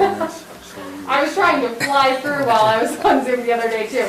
I'll start reading off some of our key findings as a starter, and then hopefully we can get the data visualizations up as well to sort of aid so I'm not just shouting numbers at you. Some of the key takeaways though from our survey research, probably is no surprise to anyone in this room, the small town feel is a big draw for Morgan residents. So that quality of life is really quite high for Morgan residents in the mid-80s, and that is really directly related to that small town or rural feel. Residents really point to that as a key feature of the county and something that is one of the most satisfying aspects of living here. Along with that, the appetite for growth in the county is generally quite reserved. So residents are a little bit hesitant to see that anything that might infringe on that small town rural atmosphere that they really have come to love. It's also worth noting that about 2/3 of residents say the area is growing too quickly. There are some residents who accept that growth with certain caveats, recognizing that with growth comes new amenities, new opportunities, but a good portion of our residents would like to see that growth slow down or see development decline rather than continue. It's also another notable point, residents are used to shopping and recreating in different spaces. So recreation is something that happens at home, this is where they live, this is where they play, but when it comes to work and sort of the more commercial activities, residents are used to traveling outside the county, and that's something they're comfortable with continuing as well. That said, a majority of residents do want to see increased development in the restaurant and sort of grocery sectors. So if we're looking at economic development opportunities, those are the things that are most palatable to residents that they would like to have a little bit closer to home. And then the final key takeaway here, trails and aquatic recreation centers are the things that are the most popular prospects in the parks and recreation development arena. So if we're looking at what types of amenities or open space residents would be interested in investing in, these are the things that really popped out both in residents' own words in their verbatim responses and when given categories that they could allot a hypothetical budget to.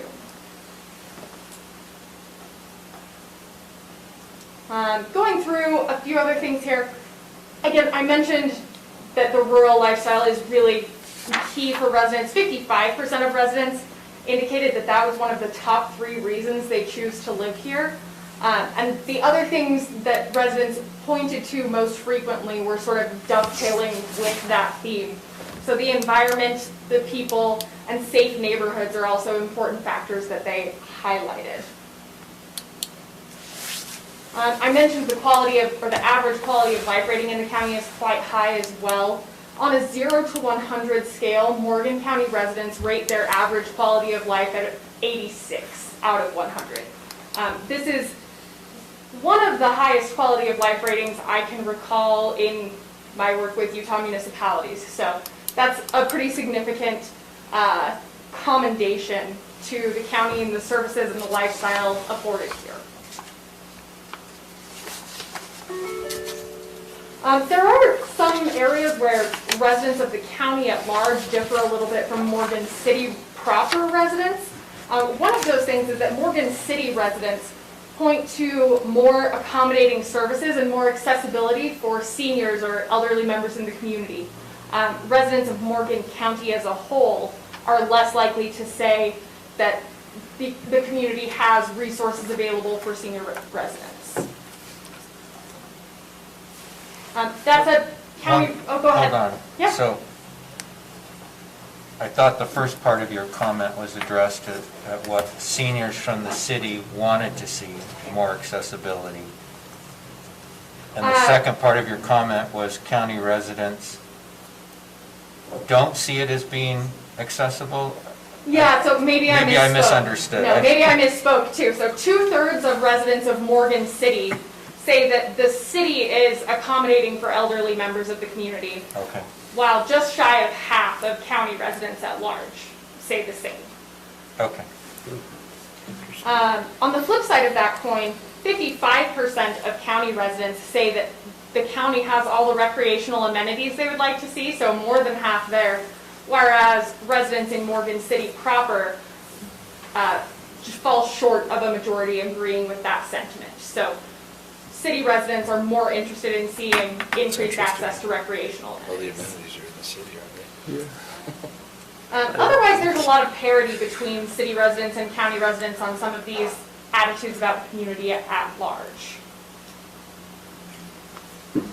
We asked residents what the most pressing issue facing Morgan County today is, and the overwhelming theme that stood out in these comments was growth.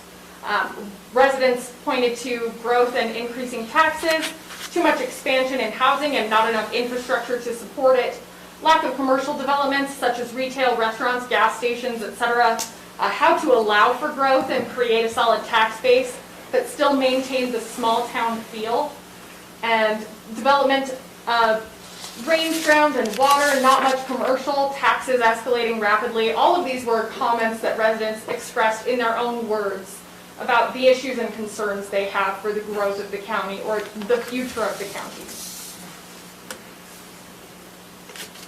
I mentioned before that 2/3 of Morgan County residents feel that the county is growing too quickly.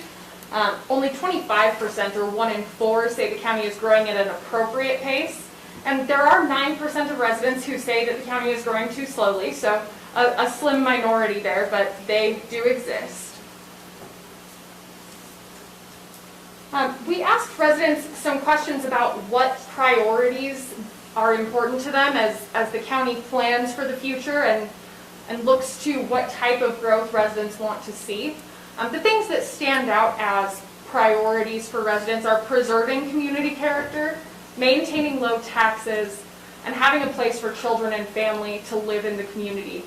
And then providing community amenities comes in sort of a fourth place there. All 4 of these categories were very or somewhat important to about 9 in 10 residents. The issue that was the most divisive in this particular category was whether the county should prioritize bringing in development opportunities that contribute revenue and diversify the tax base. So 75% of residents said that this was at least somewhat important, but when we asked them to sort of prioritize all of these things in a pick the most important and least important framework, that issue was particularly divisive, with 17% of respondents saying that was the most important thing the county could prioritize, and nearly even 16% of respondents saying that was the least important thing, that was their lowest priority. So certainly some cross-cutting considerations to grapple with here.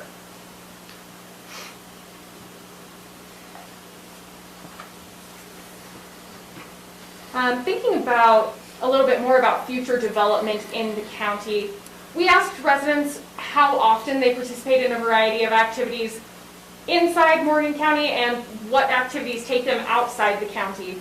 The things that tend to take them outside the county, as I mentioned before, are those commercial activities. So going shopping, eating at restaurants, or visiting offices or businesses. The things that they tend to stay in the county for are recreating. So outdoor recreation in parks and open spaces, or using walking, biking, or jogging trails are the things that sort of outweigh activities outside the county. And for most services and amenities, a majority of residents said they were willing to drive 5 to 10 minutes or more, with relatively low demand for walkable access to these types of things. So again, certainly embracing this rural lifestyle, residents have come to expect that they have to travel a little bit farther for these types of amenities. But when we ask what types of growth or development they would like to see, it really is in those retail sectors that are closest to home. So eating at a restaurant, having a grocery store, those are the things residents would be interested in seeing in the future in the county.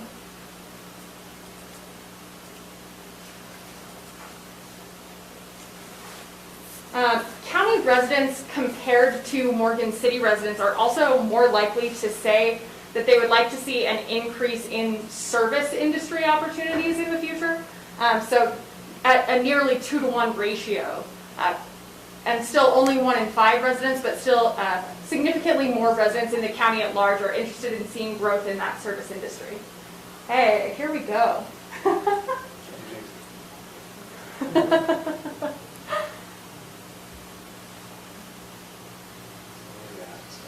No, that's okay. I can just jump around a little bit here.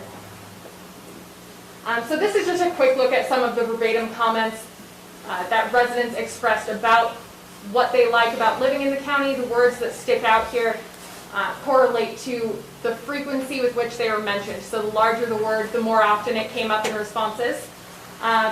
Again, rural, small town feel, the atmosphere, the community, the clean air, all of these things jumped out of those responses. Nope. This is our quality of life score distribution on that 0 to 100 scale. Go ahead and switch to the next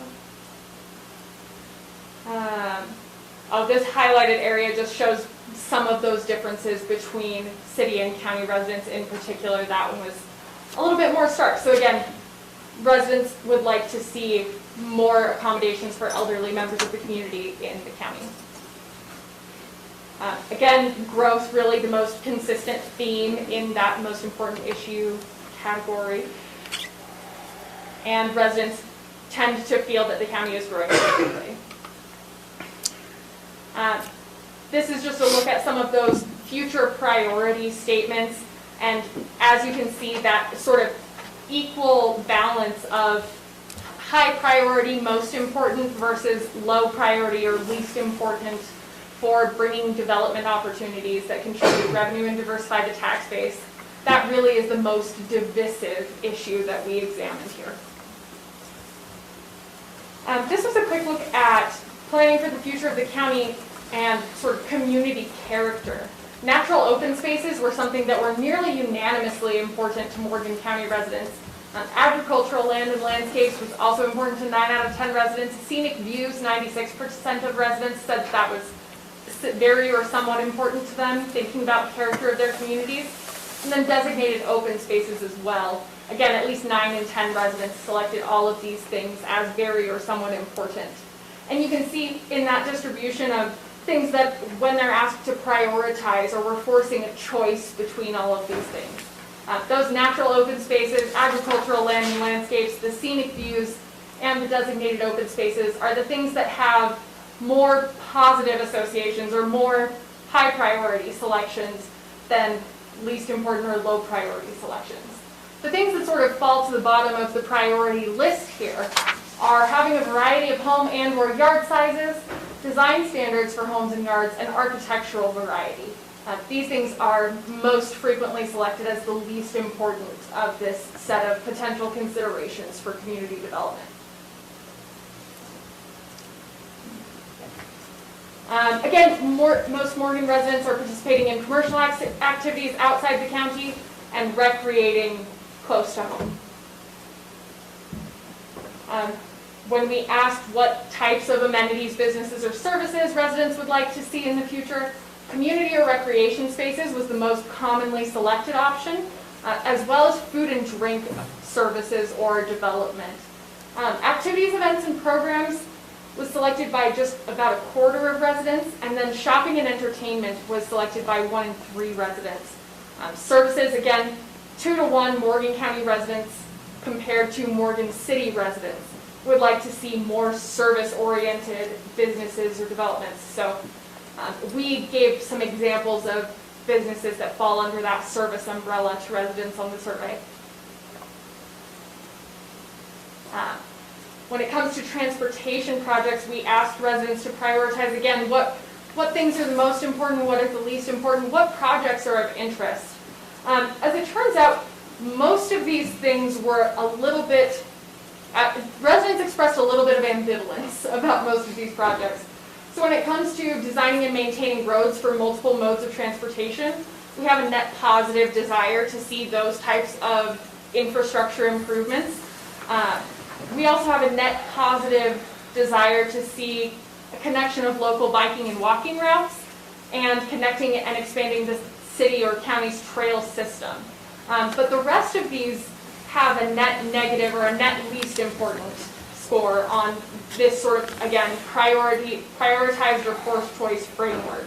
So when it comes to expanding routes to and from regional destinations, such as connections to interstates or highways, or looking at expanding local routes through the county, or widening roads to handle increased traffic, these things were more likely to be selected as least important than more important.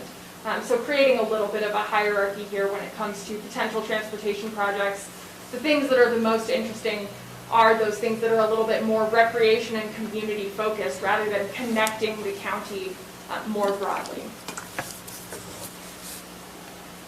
We asked residents some forced choice scenarios, but allowed them to select on a sliding scale how interested they would be in these sort of juxtaposed scenarios. So the first one here on the far left side of the screen, would you rather see residential developments with multifamily housing and new amenities, or residential developments with traditional single-family housing without new amenities and higher taxes as a result? And residents were more likely to select some point along the scale that favored more residential developments with traditional single-family housing, even though that means higher taxes for those residents. So that's one consideration we presented. This second choice, the distribution in the middle here, would you rather see an increase in big box commercial presence or an increase in locally owned shops and small business presence?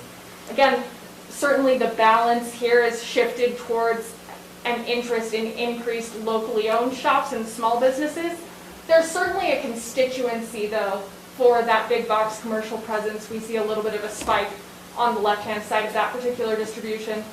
And then the one that was the most, again, sort of divisive here, where there's less of a spike on one side compared to the other, is this last one: multifamily housing and a greater potential for commercial and economic development, or larger single-family lots and less opportunity for commercial and economic development. So really, again, a divisive attitude towards development opportunities and what that looks like as the county continues to grow. Really no easy answers here in public opinion. We asked residents specifically what type of commercial development they would most like to see in the county. Restaurants at the top of the list here, 56% of residents selected this as one of their 3 options. A grocery store comes in at a reasonably close second, at least compared to all of these other options here. Morgan City residents compared to county residents as a whole are more interested in seeing entertainment options. And then everything else we have pretty near parity. So general retail, light industrial, or consumer goods manufacturing, startup or entrepreneurial spaces, and professional services, all of those have at least a 1 in 8 residents constituency. In terms of just general office space, we have very few residents who are looking to see that pop up in Morgan County.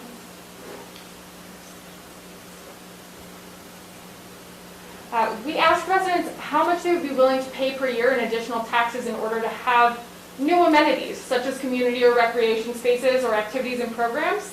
And on average, residents were willing to invest about $70 per year. There are some interesting peaks in this distribution. So first I'll point out that no residents left the slider at 0 for that willingness to pay. So all of the residents who responded to this survey were willing to invest at some level in new community or recreational amenities. We also have that peak at $100 a year, and then a little bit of a bump at the end of the scale with that $250 or more category. So certainly there's an appetite to see these types of new amenities in the community. And then a few questions focused specifically on recreation here. We asked residents which park, field, or recreational space they use most often. Riverside Park was the most frequently selected, followed by the Kent Smith Memorial Park. And residents were also asked why they visited their most frequented park most often. And primarily it's because it's the closest to home. So accessibility is a huge driver for residents' most frequented parks or the recreational amenities that they use. We asked residents which parks, trails, fields, or open spaces outside the county, if any, they use. We saw a lot of different facilities popping up here, but other outdoor spaces sort of jumps out as one of the primary categories after we coded some of these open-ended responses. Other city trails and programmed open spaces were also desirable. And then when we look at some of the open-ended responses here, camping at Cutler Flats and Ogden Valley every summer with extended family. Local trails are short and public lands are trapped behind private property or unclearly marked, so they're difficult to access. And then Snow Basin and Powder Mountain, best trails and advertised events and activities. So again, sort of a variety of facilities or recreation areas and motivations, but accessibility is a big part of this for residents, what takes them outside the county. We asked residents how they would like to see various types of open space incorporated as the county continues to grow and develop. What types of open space would you like to see and where? Most open space residents would be interested in seeing in or around their neighborhood. So passive unused open space, parks or programmed open space, and agricultural open space. Wildlife refuge or conservational open space has a little bit less of a support contingency there. With 1 in 5 residents saying they would prefer not to have more of that space incorporated. And then, interestingly, the only space that really has a group of residents advocating to see around commercial areas is that parks or programmed open space. So if we're looking at what's adjacent to new economic development or what could be retail centers in the area, having parks and programmed open space or playgrounds, recreational facilities, sort of creating a buffer between neighborhoods and those spaces is something that residents are interested in. We asked residents what improvements they would like to see made to the trail system in the county. Most frequently selected were increased trail miles, more trail heads, and connecting the gaps in the existing trail system, followed by linking neighborhoods with the trail system. So again, accessibility is a major theme here, just creating more connections and more opportunities for residents to use those types of amenities.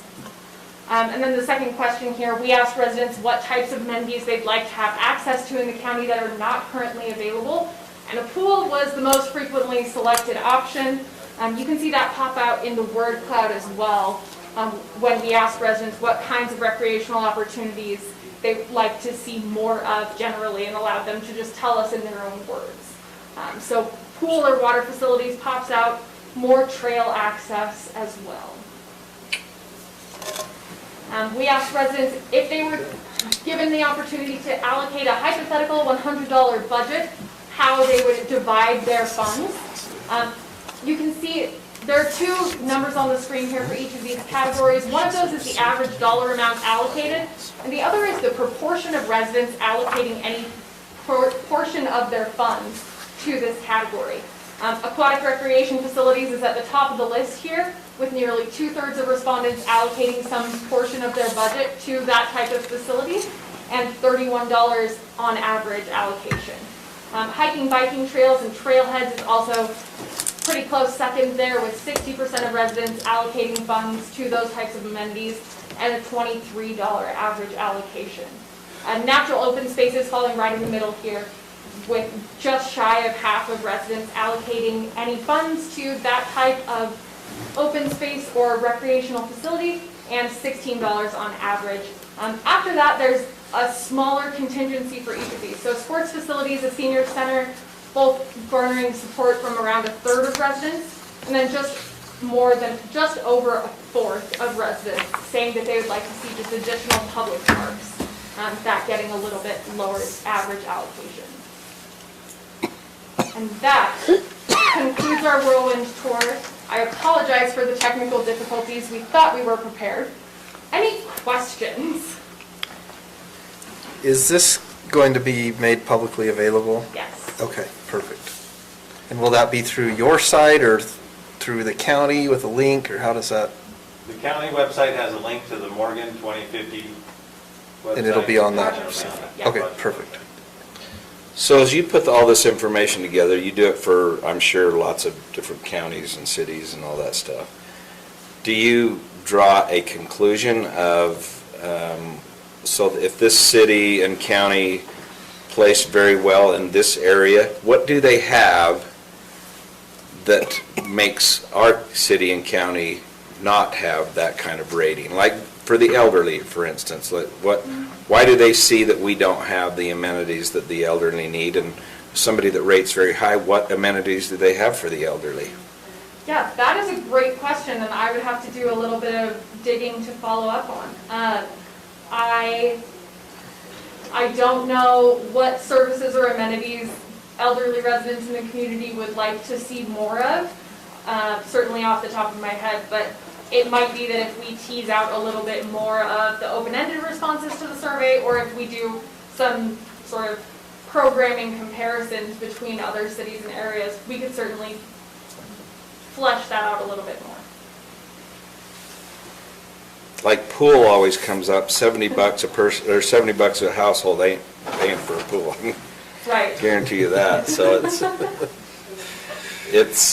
they gotta, when you're taking these surveys, I just wonder if we could be a little more specific of understanding Yeah. how that all comes down, because sometimes we're in a fairy tale world of we want our taxes low, but we want a lot of amenities, Right, and somewhere. without any commercial development to supplement those taxes, right? Correct. Yeah, so I will be the first to say that public opinion data is not a silver bullet to these types of questions. What it does well is illuminates where residents' priorities lie, the things that they're interested in seeing as you're planning for the future. Lisa with Landmark Design is not here this evening. The thing that Landmark does particularly well is helping municipal governments sort of navigate the space between reality and what's feasible and what the public wants given their run of the roost. So that's probably a question better addressed by Landmark and their sort of visioning and scoping process through the general plan update for the county. And Lisa is online and watching there. She did want me to say that the survey is on morgan2050.org right now, so it's already there for people to look at, and we can go from there. Cool. So what is the next step? Lisa, can you hear us? Yeah, I can hear you. Can you hear me? Yes. What's the next step? So the next step, we will be meeting with our advisory committee next week, and we'll be compiling all of the public input that we've been gathering through the website, through public meetings, and what we'll have through our focus groups up to this point. So we're going to kind of try and create this big picture for the committee of the public involvement up to this point, what we're hearing from the community. And that's a great question, how do you balance the community desires with the realities of what they're willing to pay? And that's always a big challenge with these projects. And, I don't know that there's necessarily a perfect way ever to craft, a survey instrument that would get at that. But we try to use as many different tools as we can. After we, get all of this information compiled, we're going to be diving into developing alternatives. So we're going to take all of this input that we've heard from the community, along with all of the information from the analyses we've been conducting, and working closely with staff and our advisory committee will be developing alternatives, and that will definitely be kind of an easier point for people to give responses to more specific proposals, just to make sure that we're hitting all the points that everybody wants to see and hopefully meeting the community vision. Mark with our offices also online. I don't know if he has anything he wants to add to that.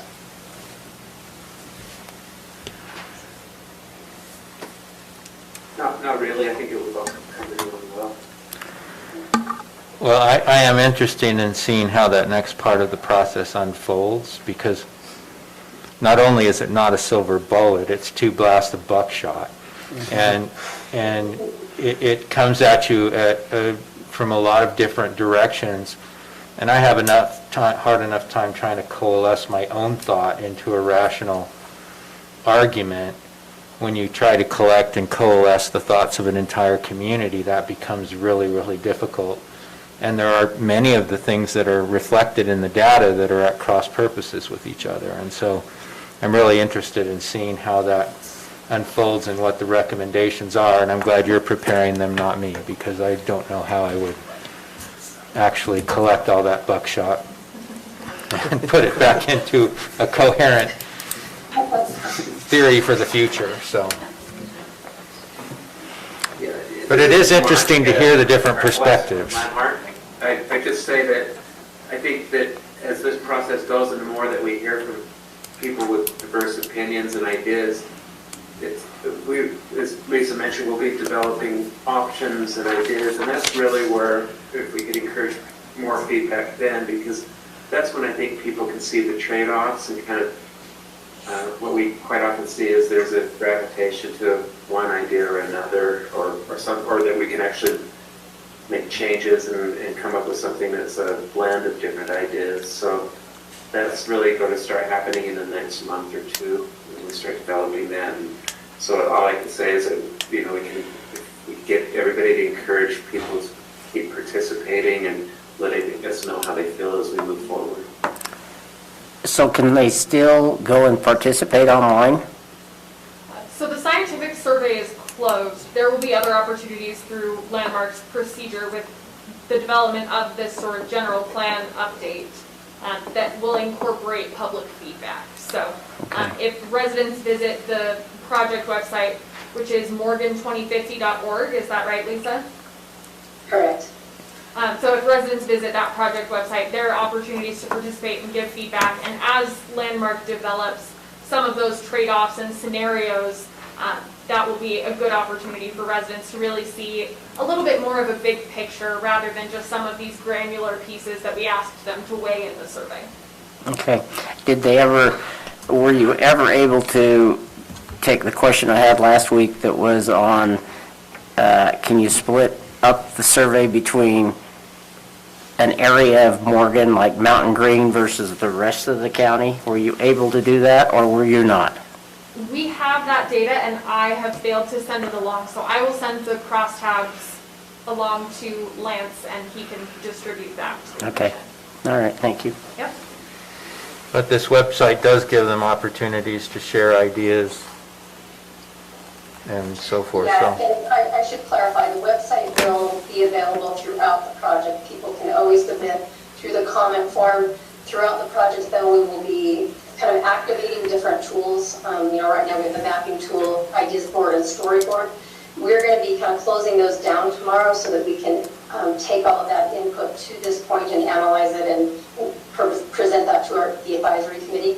But as Mark mentioned, the next stage is coming up with concepts, and so we're going to present even more opportunities on the website. So people should just kind of check that website often and see what the latest news is and what the latest opportunities for feedback are. And you can sign up for the email list through that website. I just sent out an update to that email list this morning, so that's one of the best ways to stay up to date is joining that email list on the website.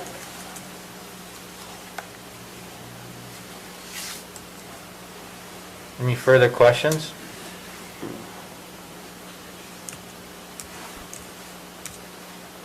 Great. Thank you very much. Thank you for your time. Thank you.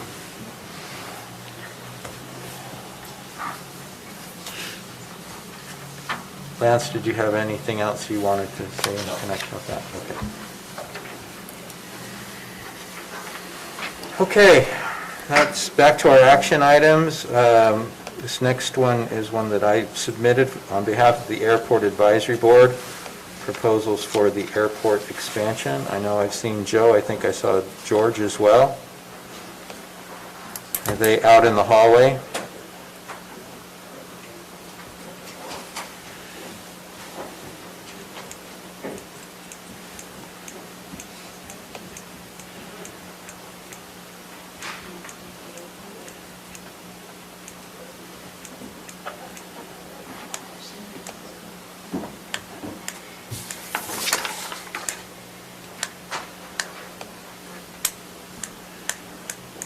Okay, you're up.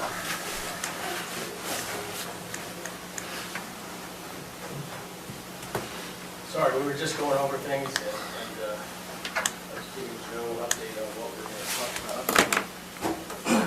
So I'm George Souza. I am the chairman of the Airport Advisory Board. And we want to talk to you about not expanding the airport, but expanding the number of hangars at the airport. Stacy, are you able to bring up the slides that I sent to you or Lance?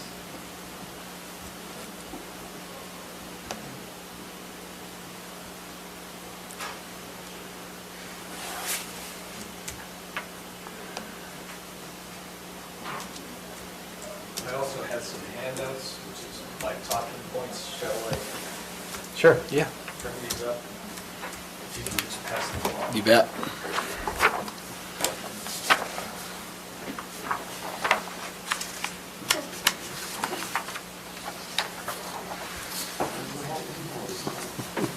There you are.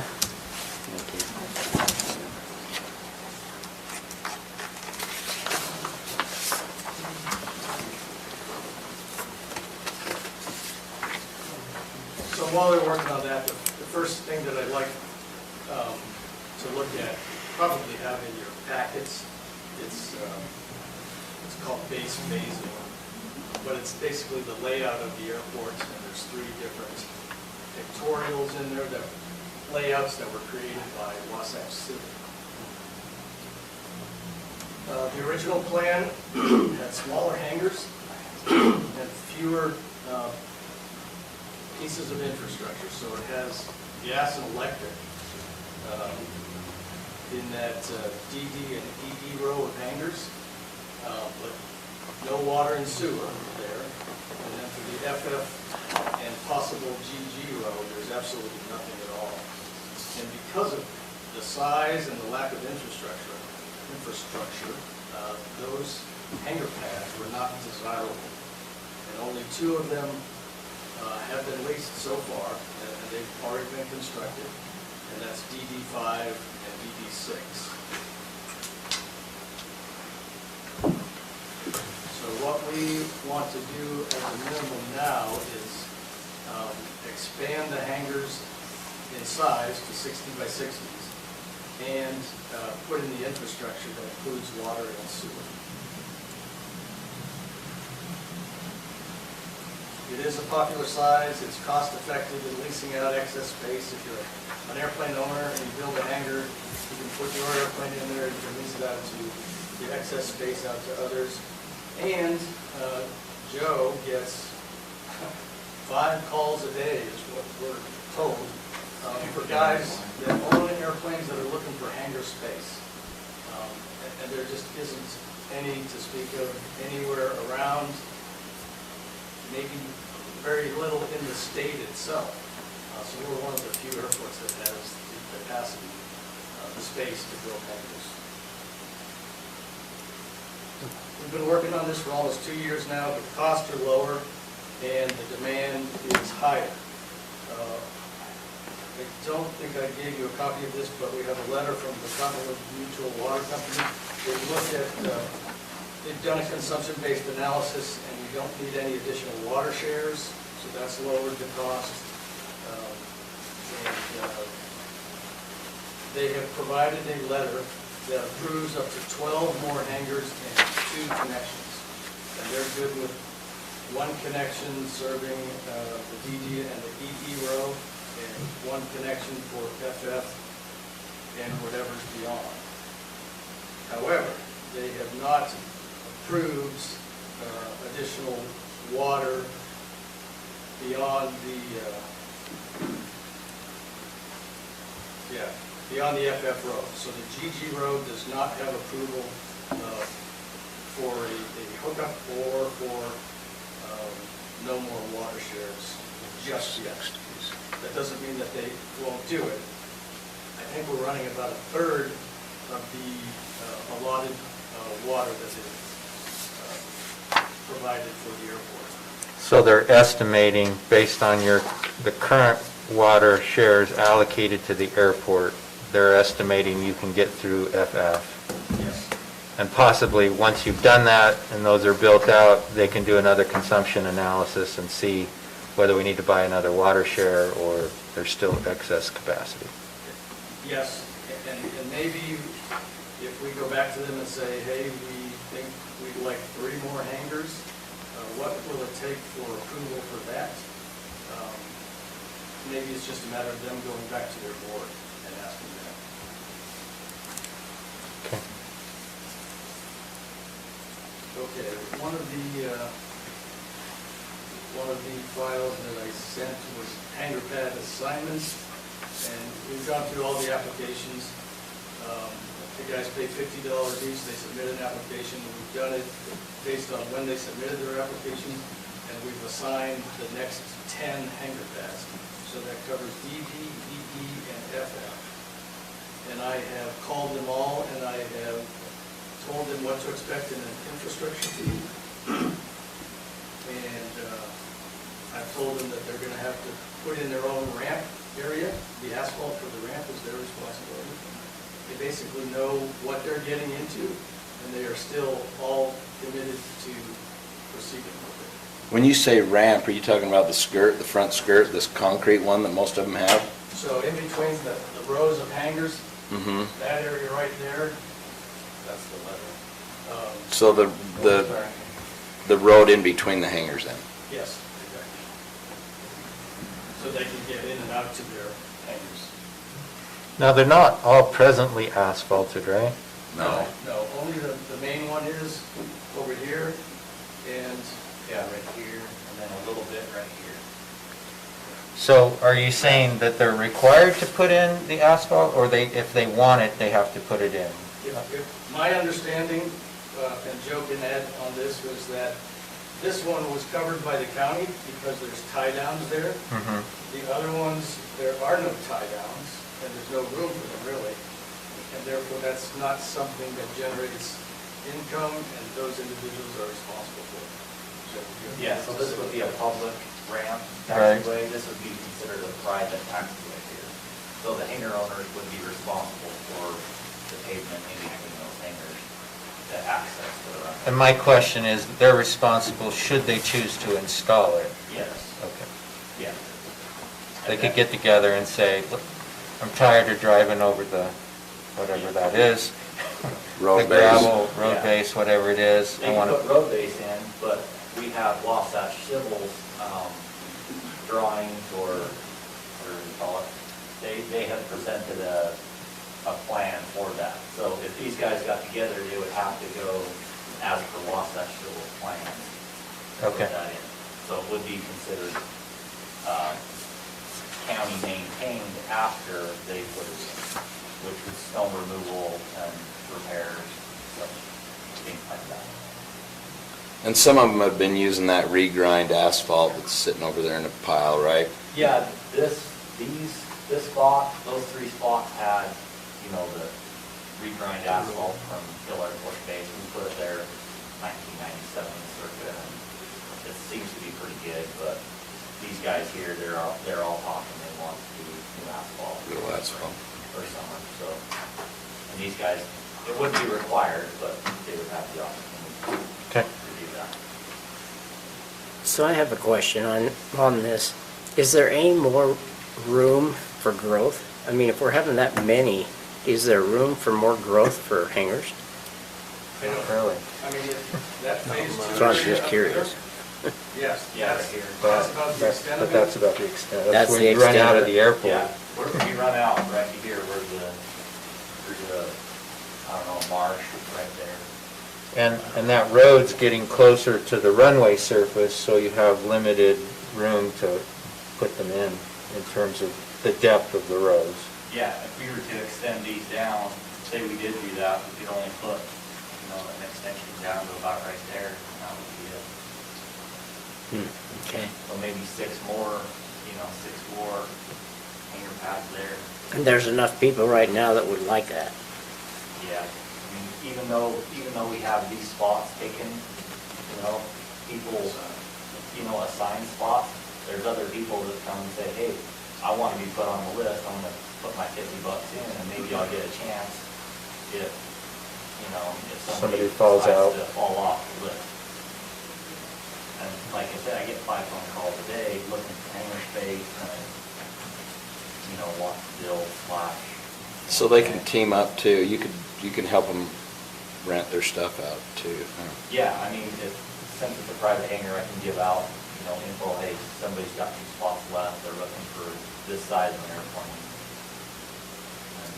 And everything's so full right now, we're just sneaking airplanes underneath. A carport, tell the nose might work in that other area too. That you could get a lot more planes under a carport area, I guess. Yeah, we could do some T hangers there, but I think we have other development ideas for that. We do, and we'll get to that towards the end of the briefing, but there's several options for that last row that you don't see, GG and beyond. Oh. So that would be GG right here. Yeah. And we have three guys that have applied for hangars, and they are unassigned. So there's 3 more possible pads and 3 more guys right now. That's how strong the demand is. Do you guys have will serve letters from the sewer district? From the sewer district.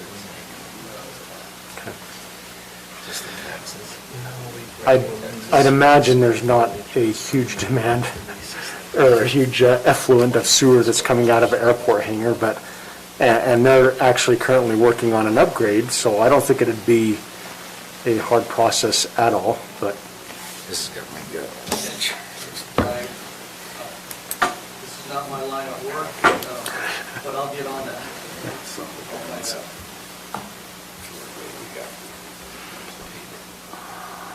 Okay, so I have 7 letters of intent to sign leases, to build hangars, and John Cannon, who's a construction company owner, has 5 agreements with individuals to build their hangars.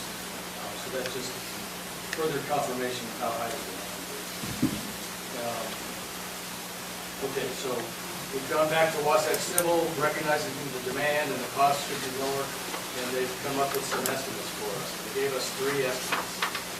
The first estimate just provides the water and sewer right in here. The gas and electric is already there. There's no water and sewer. The gas is fine the way it is. The electric has 2 power boxes, one there and one there, that have to be removed and conduit taken out, and the wires pulled as well.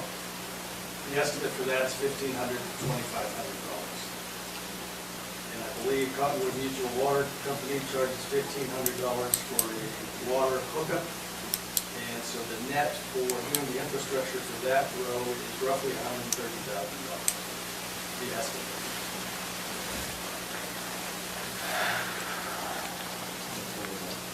So when we look at how we would get paid back for that, how the county would get paid back for that, we envision an infrastructure fee. There you go.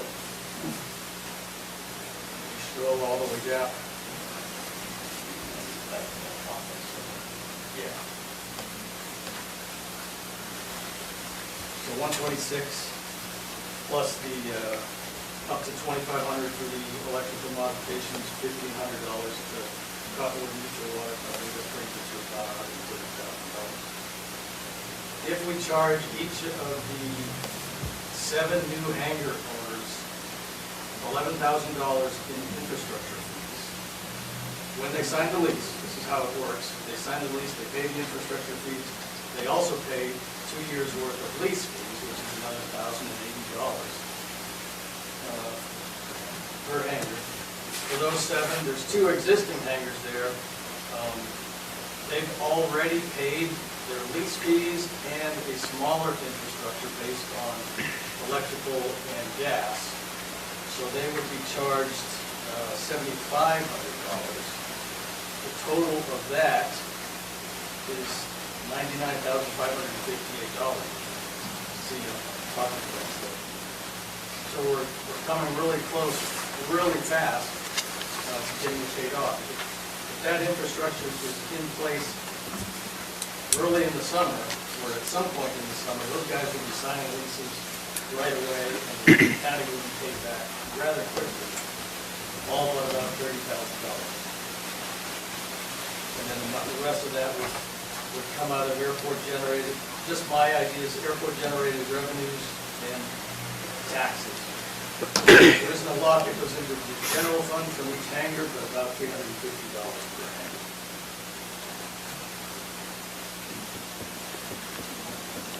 Option 2, if you can put that other layout up.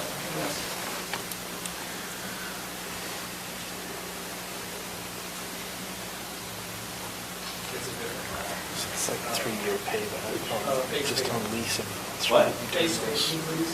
$7,000 a year. So option 2 here, Yeah, scroll but down. just Is there another for one this, here? that's not bad to me, 3 years. Well, so that's the third one. There's the middle one. Page 2. There we go. So option 2, and this was Wasatch Symbol's idea, realizing that this would need to be paved, this ramp area, more than likely, it's up to those guys that are adjacent to it. But assuming they put in asphalt, we would either want to have told them ahead of time to lay in the infrastructure so that we didn't have to dig it up later, or they would be responsible for the cost. But option 2 basically runs the infrastructure, the water and the sewer, to the other side of the ramp area to get set up for the rest of what may come in. So that's what option 2 is. And that's the additional 50,194. Yes. Total of 176. Option 3 runs the whole thing. So it does the water and sewer here, brings water and sewer over here, and it goes up through here to supply water and sewer to the FFRO hangars and whatever may be beyond, which we'll get to. But it does not include gas and electric. So that's something I haven't looked at yet. There is no gas and electric up here. And I can do that. I just need to have a feel for whether the commission would consider that, and I will. I'll get some numbers to see that. But that total estimate is for $233,000 and $700. $233,000 and $700. So those guys know to expect higher infrastructure fees because there is nothing there right now, and we've told them that it could easily be double the amount that we're going to have to charge the DP and DP people. So I looked at some numbers, and what I came up with was even at $16,000 each, which is not double the 11,000, that's 100 or 50% more. Plus the 1080 lease fees, that's another $102,480. That pretty much covers the increased cost to extend the infrastructure the whole way. However, what it doesn't include is the approval from Cottonwood Mutual Water Company, and it does not include the gas and electric, which I would have to take a look at it.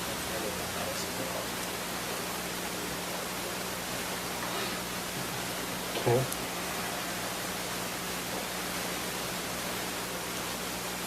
Wasatch Civil will charge $3,000 to finalize, conduct the bidding, and help select the contractor for whatever option we choose.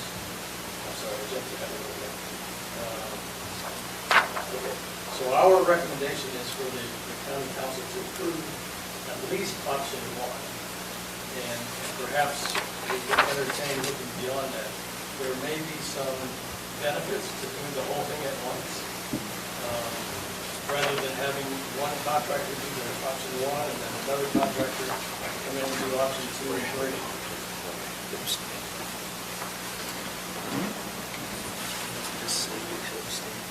As far as the electrical modifications go, if we're going to do this, we need to notify Rocky Mountain Power quickly, because they may take 3 to 4 months of paperwork and actually doing their modifications, which can run concurrent with this.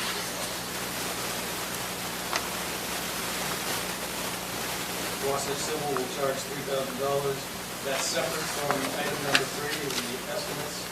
That's for certain, whoever that goes out to, could be Wasatch Civil.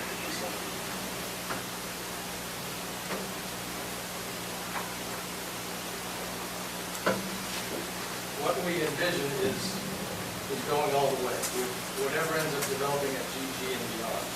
So there is strong logic to put the full infrastructure in for that reason, but also the cost effectiveness of doing it all at once. Buster here? Buster, do you want to come up and talk about 9 lines? So this is Buster Delmonte.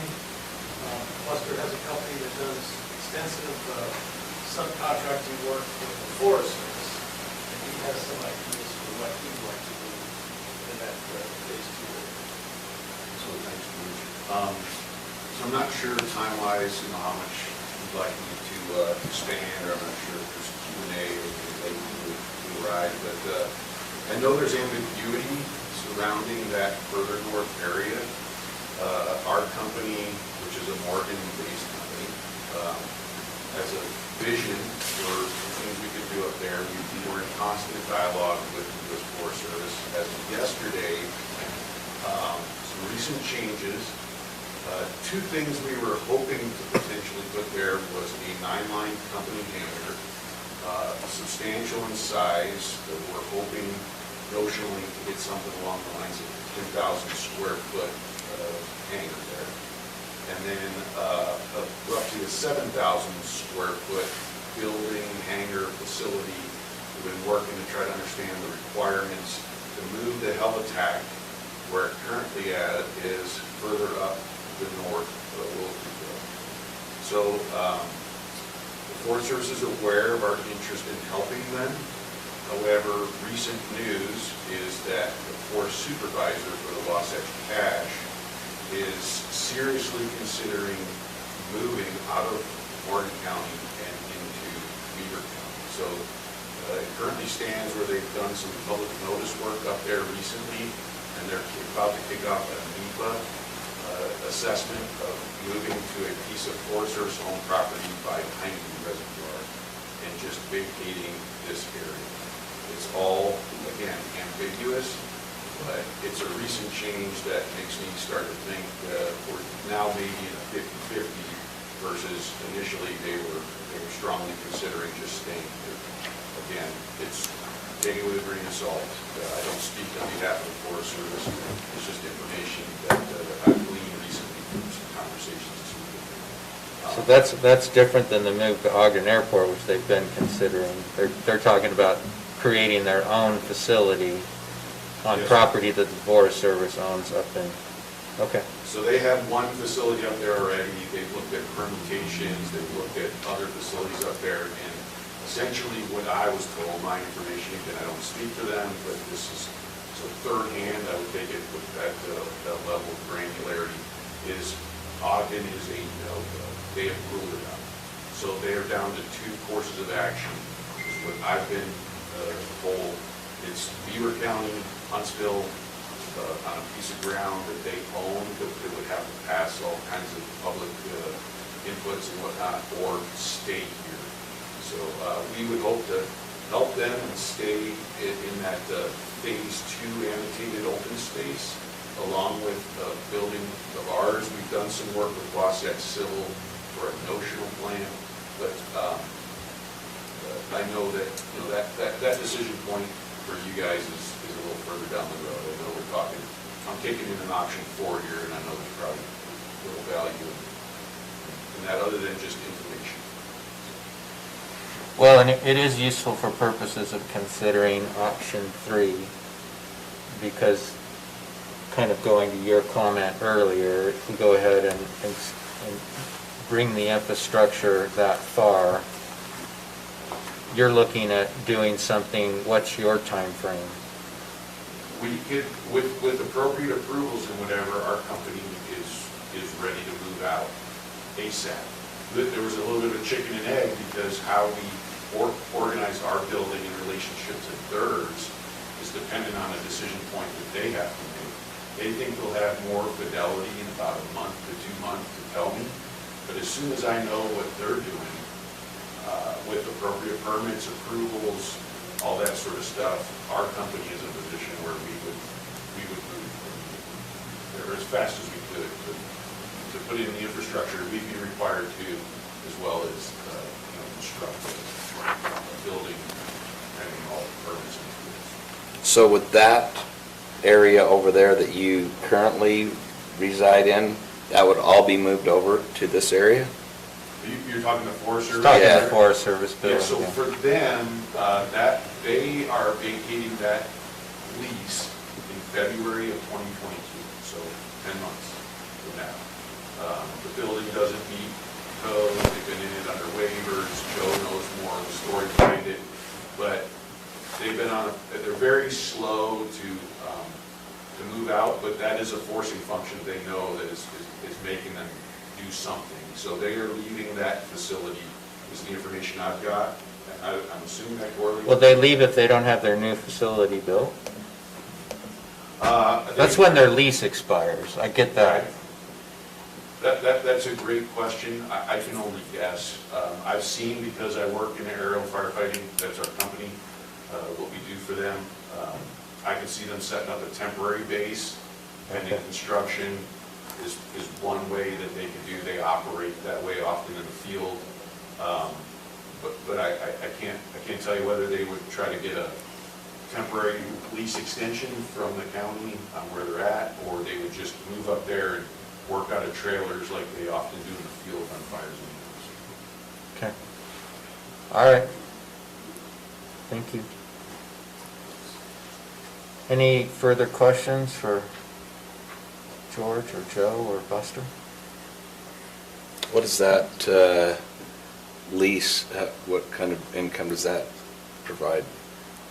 It's pretty decent, as I recall. It's quite a bit. Didn't we just expend some CARES money to bring that building more up to code? We put in an To HVAC put it into an system. HVAC system, yeah. Would that be able to be expanded into hangars over that direction then, at that point, or not? I mean, the building could be leased to somebody else, I think, but Yeah, there's talk of people wanting to lease that spot out if the Forest Service Leaves. So they would, 2 people at least would be in line for that. but it's not a hangar building per se, it's kind of a hangar. I've never been in it. It doesn't look tall enough to be a hangar. Oh, it's all, it peaks out on top. Oh, does it? Okay. Yeah, there's kind of like a center section and then kind of like lean Offices. on the side with offices on each side. Do they keep aircraft in there? No, It's just the helipads outside. just the helipads outside. They keep most of their, like equipment, trucks during the winter, bags, I don't know, chainsaws, all that stuff in there. So the fundamental question that the Airport Advisory Board has is, does the county want to utilize its funds to advance the construction process under either option 1, 2, or 3, with the projection that we would be reimbursed for those funds or a large portion of them? I mean, under 3, you almost get all of it back. Subject to verification of what power and gas would be. Yes, that should be it. Thank you. So that would include that GG row. Yeah, and we have to talk to the future of water, if we need it. We But yeah, even with the infrastructure fees that I suggested, 11,000 for this first set, and then 16 for the second set, that would cover most of the costs of putting in the infrastructure, other than the gas and electric, which I don't really have a good feel for. Okay. I think that's total revenue from all leases, not just the... But the annual revenue, so which budget is this? 2021 is about 60, just shy of 64,000 per year. Lease revenues. Airport That lease. includes the Forest Service? Yes. Yeah. There's some tax, I suppose, on personal property, meaning the hangar buildings themselves, because the ground leased property wouldn't be taxed. The other thing to keep in mind with respect to Buster's proposal is if the Forest Service moves over there, then our lease revenue will be generated from the lease that Buster has. They're paying for a building here, and in the proposal he's outlining, he would be providing the building, not the county. So our revenue would go down there, but we'd still have a building we could rent out to somebody else. Right. So. So that's the proposal. I know, Stacy, you're still looking at the airport revenues generated over time, but based on what I looked at, there are revenues that have been generated by the airport over time that would cover this cost, then we would get reimbursed. Of which option? Well, I think any of them. There's enough there to cover those costs. That's all just in the general fund. It's not separately allocated. So it's not like there's a fund out there that's been designated as airport funds. But that based on what I looked at, but that's why I asked for verification, because as I've told you before, I'm a philosophy major in accounting. Money's a theoretical concept. That is for our federal government too. Yeah, I fit right in with that.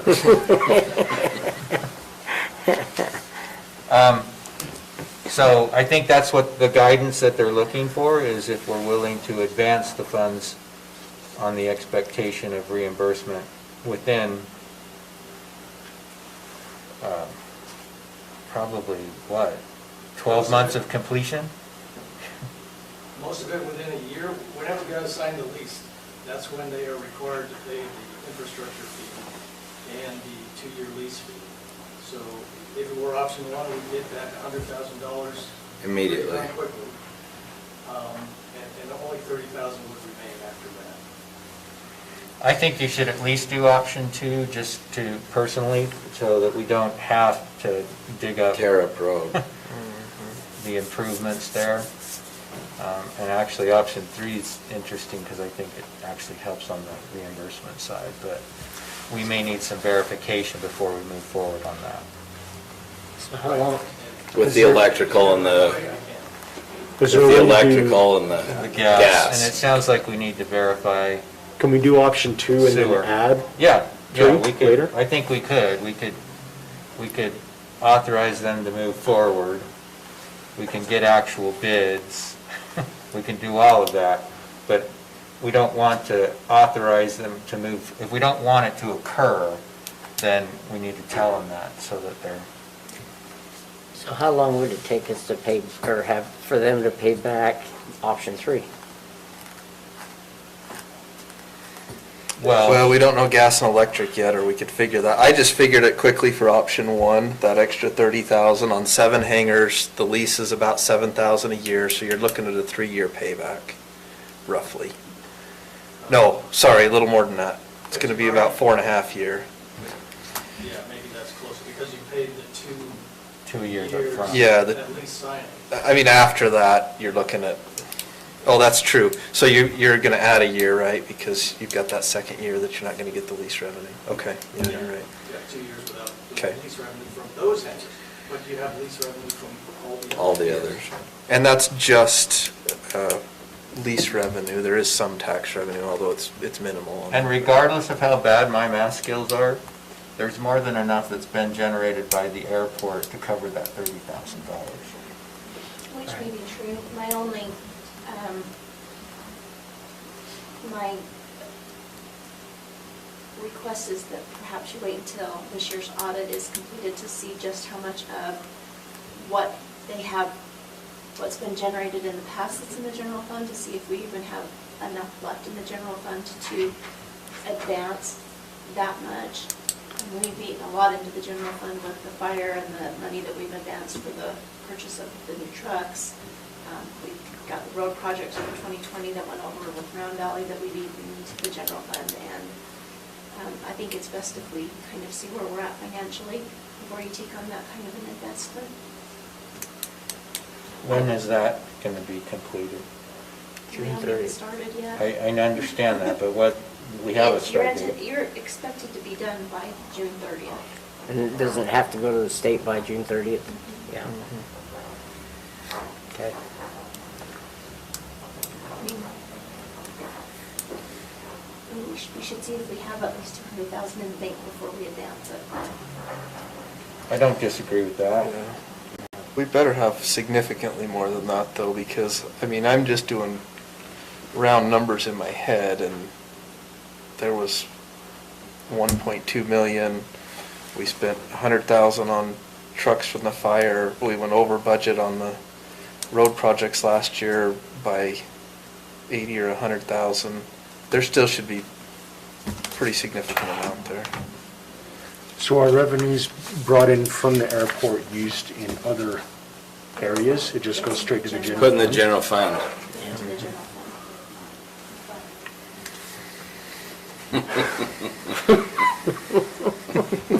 Thank you, I guess. I don't know. That is a little odd. But. So, responding to that, if we were to move forward to just get bids and so forth, I mean, we're not committing to spend the money until after we get the bids. But we need to, we would need to authorize Wasatch Civil to finalize the plans, which would be, did you say 3,000? $3,000. And then we would go to a bidding process after that, and by the time that was complete, we probably have the verification. The audit complete. that we're looking for. One thing that I would like to add to that is that with your approval, I contact Rocky Mountain Power and get them started on the changes that they would need to make, which is just removing those 2 power boxes. And like I said, $1,500 to $2,500 possible cost for that. So, I mean, there would be a charge, but we don't know exactly how much. So the commitment might be for $6,000 or $5,500. So, I think that's do reasonable. you want to move forward in that way? And are we leaning towards option 2 or option 3, or do we not need to commit to that at this point? I don't think we need to commit to that at this point, if I'm understanding the proposal correctly. We'll design it, so that'll be picked up in the design, removing the 2 Rocky Mountain Power items for either proposal. And the cost of the power and the gas needs to be picked up in the estimate too. And the sewer. So if we could get the design done, figure out what the Rocky Mountain Power charges are, figure out what the power and gas are for the additional row for option 3, then we come back, let's discuss that, and then we'll decide on option 1, 2, or 3 for purposes of bidding. Does that work? Yes. Does that give you the direction you need? Yes. Okay. So are you authorizing us up to $5,500 to get started? Or- Well, yeah, I'll ask for a motion to that effect. So moved. Okay. So is that only 55 or did you need 6? Because at one time I heard 6. I threw out 6 because I was rounding up from 55. Well, I'd say 6 and Yeah, let's authorize that. let's authorize 6, and then we can. Okay, so I've got a motion from member Newton. I'm going to abstain. Okay.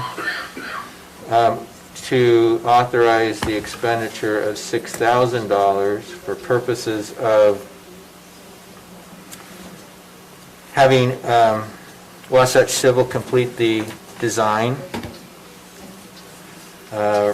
removal of the Rocky Mountain Power Facility boxes, Boxes, yes. determination of the other costs. Was there something else in that? I need to get with Cottonwood Mutual Water Company to get approval for water beyond FF. Okay, but that's not something we're spending, we're just verifying. Okay. Yes. Okay, so the motion is by Commissioner Newton. Is there a second? Second. Okay, the second from Commissioner Fackrell. Any questions on that motion? All in favor? Aye. Any opposed? And Commissioner Wilson abstained.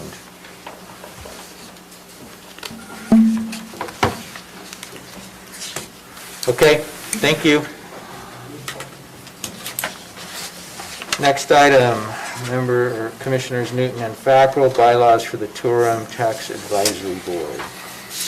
Okay, at our last meeting, we talked about the Tourism Tax Advisory Board and the need to create that board. We created that board and then decided that we would go through the bylaws and refine those and bring them back to this meeting. So Commissioner Fackrell and I have spent a number of hours over the last couple of weeks reviewing this in detail and ensuring that we're in agreement on the bylaws. So we're looking for your approval on those bylaws. Again, we have not yet reached out to all of these members, but we will reach out to them as soon as the bylaws are approved and get that group going. Are there any questions on the bylaws? Is there a motion? Mr. Chair, I'll move that we approve the Tourism Tax Advisory Board TTAB bylaws and handbook as listed in our packet with today's date. I'll second it. Okay, a motion by Commissioner Newton, seconded by Commissioner Fackrell to approve the bylaws for the Tourism Tax Advisory Board. Any questions? All in favor? Aye. Okay. Commissioners Newton and Fackrell, implementation of optional service from economic development agreement with Everett Solutions. A change to section 3-C-I, destination and marketing organization, creation, execution, and management. Funding of $20,000 from. We'll tell you have a that. source on that? Yeah, we do. Yeah. I'll explain it here in just a Okay. second. Go ahead. Okay? Go ahead. I just kind of want to explain to everybody what a destination management organization does. A destination organization is equivalent to a strategy and action plan for sustainable tourism in our county. In our case, we want to have a strategic plan for us to be able to set a direction for the county, or for the coming years, to enhance the outdoor recreation, tourism, and increase our revenues in our county. I, for one, am tired of higher property taxes, whether it be for the schools or anything else in the county. Since Morgan is a destination for thousands of visitors each year, I want those individuals to help us pay for our infrastructure and services in our county. We need to have more businesses that help outdoor recreation and tourism. Through the increased amount of collected sales taxes, we can help the coffers of the county without ruining our lifestyle. And since we've had this 2050 plan, it's telling us that our county, we want to stay as much rural as possible. We want to have trails, and we want to have biking and walking and agriculture. So with all of those, what we are proposing is that we start a DMO within our county, which will be a 501c6. And in that, it will do all of these things I've mentioned so far, plus many, many more. And we have proposed that we would like to take the $20,000 out of the funds that we cannot use for anything except, which is basically the rural grant money, which is approximately $64,000 we have left in there, approximately, or will have. And we would like to take that money from that fund, and that way it's not coming out of our general plan, or out of our own coffers of our money from our county. It's from the grant money. And so that is the proposal. Okay, thanks Okay. for that explanation. Any questions? So this is a modification to the contract. The provisions were highlighted in yellow. That's the only change in the Correct. contract, correct? That's correct. Can I make a comment? You said questions. Can I just Sure. make a comment? Oh, yeah. I'm earlier, oh God, what was it? Maybe in February, when Ebert Solutions came forward and made suggestions on what we could do to improve economic development and move forward with economic development. I just want to make sure that we do not lose sight, similar to what Commissioner Fackrell has said, of the need to have strong economic development in the county. I think this is great. I also think it's only a portion of where we need to get to. I don't want to be moving backwards. I want to be moving forward. And I think this is a step in the right direction, and I hope that we can continue to move forward to see exactly the things that Commissioner Fackrell mentioned in this statement. Okay. Can I Is- ask a question? Yeah. You had made the statement that it was coming from the rural grant money? Rural grant money, But yes. this highlighted section says that it's coming from transient road tax. It's not. It's not coming from that one. So Yep. we need to take it out of that and put it coming from the rural grant. So we can either, Well, we this want was suggested funding, we can either remove that and update it, or, but we would prefer that it not come from that. Now, in the future management of it may come from TRT, the TTAB board will make that suggestion, but until then, there are funds still available from the GOED grant that were not expended for other purposes that we'd like to repurpose for this use. What I had read and what you were saying. All right. Yep. Right. Let's make sure Yep. that That's a good Right. point of clarification. Yeah. And then you have the rural grant fund, that's clear to you, what that Rural funding grant source fund, is? yeah. Okay. Yeah. Okay. Okay. Any further questions or comments? Okay. I'll take a motion. I'll move it. If you want me to state it out, I will. Yeah, just list Spit it it out. out. Okay. I move that we create a destination and marketing organization through Ebert Solutions for the $20,000 to be taken from the rural grant fund. Is that Okay. it? That includes the amendment to Yes. their agreement. Amendment to their agreement. Okay. I'll second the motion. Okay, we have a motion from Commissioner Fackrell, seconded by Commissioner Newton, to implement as an optional service from Economic Development Agreement with Ebert Solutions, to create a destination and marketing organization, funding of $20,000 to be taken from the Rural Grant Fund. Any questions on the motion? All in favor? Aye. Any opposed? Okay, thank you. The next item is a follow-up item brought forward essentially on behalf of the commission, with its resolution of the transfer of funds from Fund 24, the flood fund. And there's a specific resolution that requires some input. So there's actually two resolutions here that I put together so that we can choose which we'd rather do. The first one allocates funds to the Emergency Management Department, or line items, I guess, so that it's not a separate department. Sheriff's Department under Emergency Management, and then leaves a blank for the residual funds. The second resolution allocates a portion of funds to the sheriff's budget under emergency management. Did I get that better this time? With the residual funds going into the capital projects fund. So I did that on purpose so that we could choose which we would prefer. Originally, if you look through the history on this, Stacy sent us some information on this after the last meeting.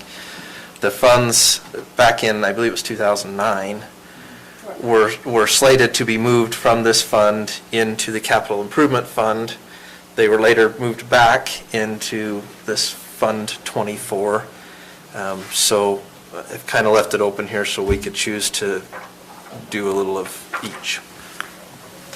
I have a question for you. So if we move it to the capital funds, capital projects, and sorry, I didn't ask this before. If we move it to the capital projects, what does that entail? What do we use it for? What? So capital improvement fund can be used for any county facility.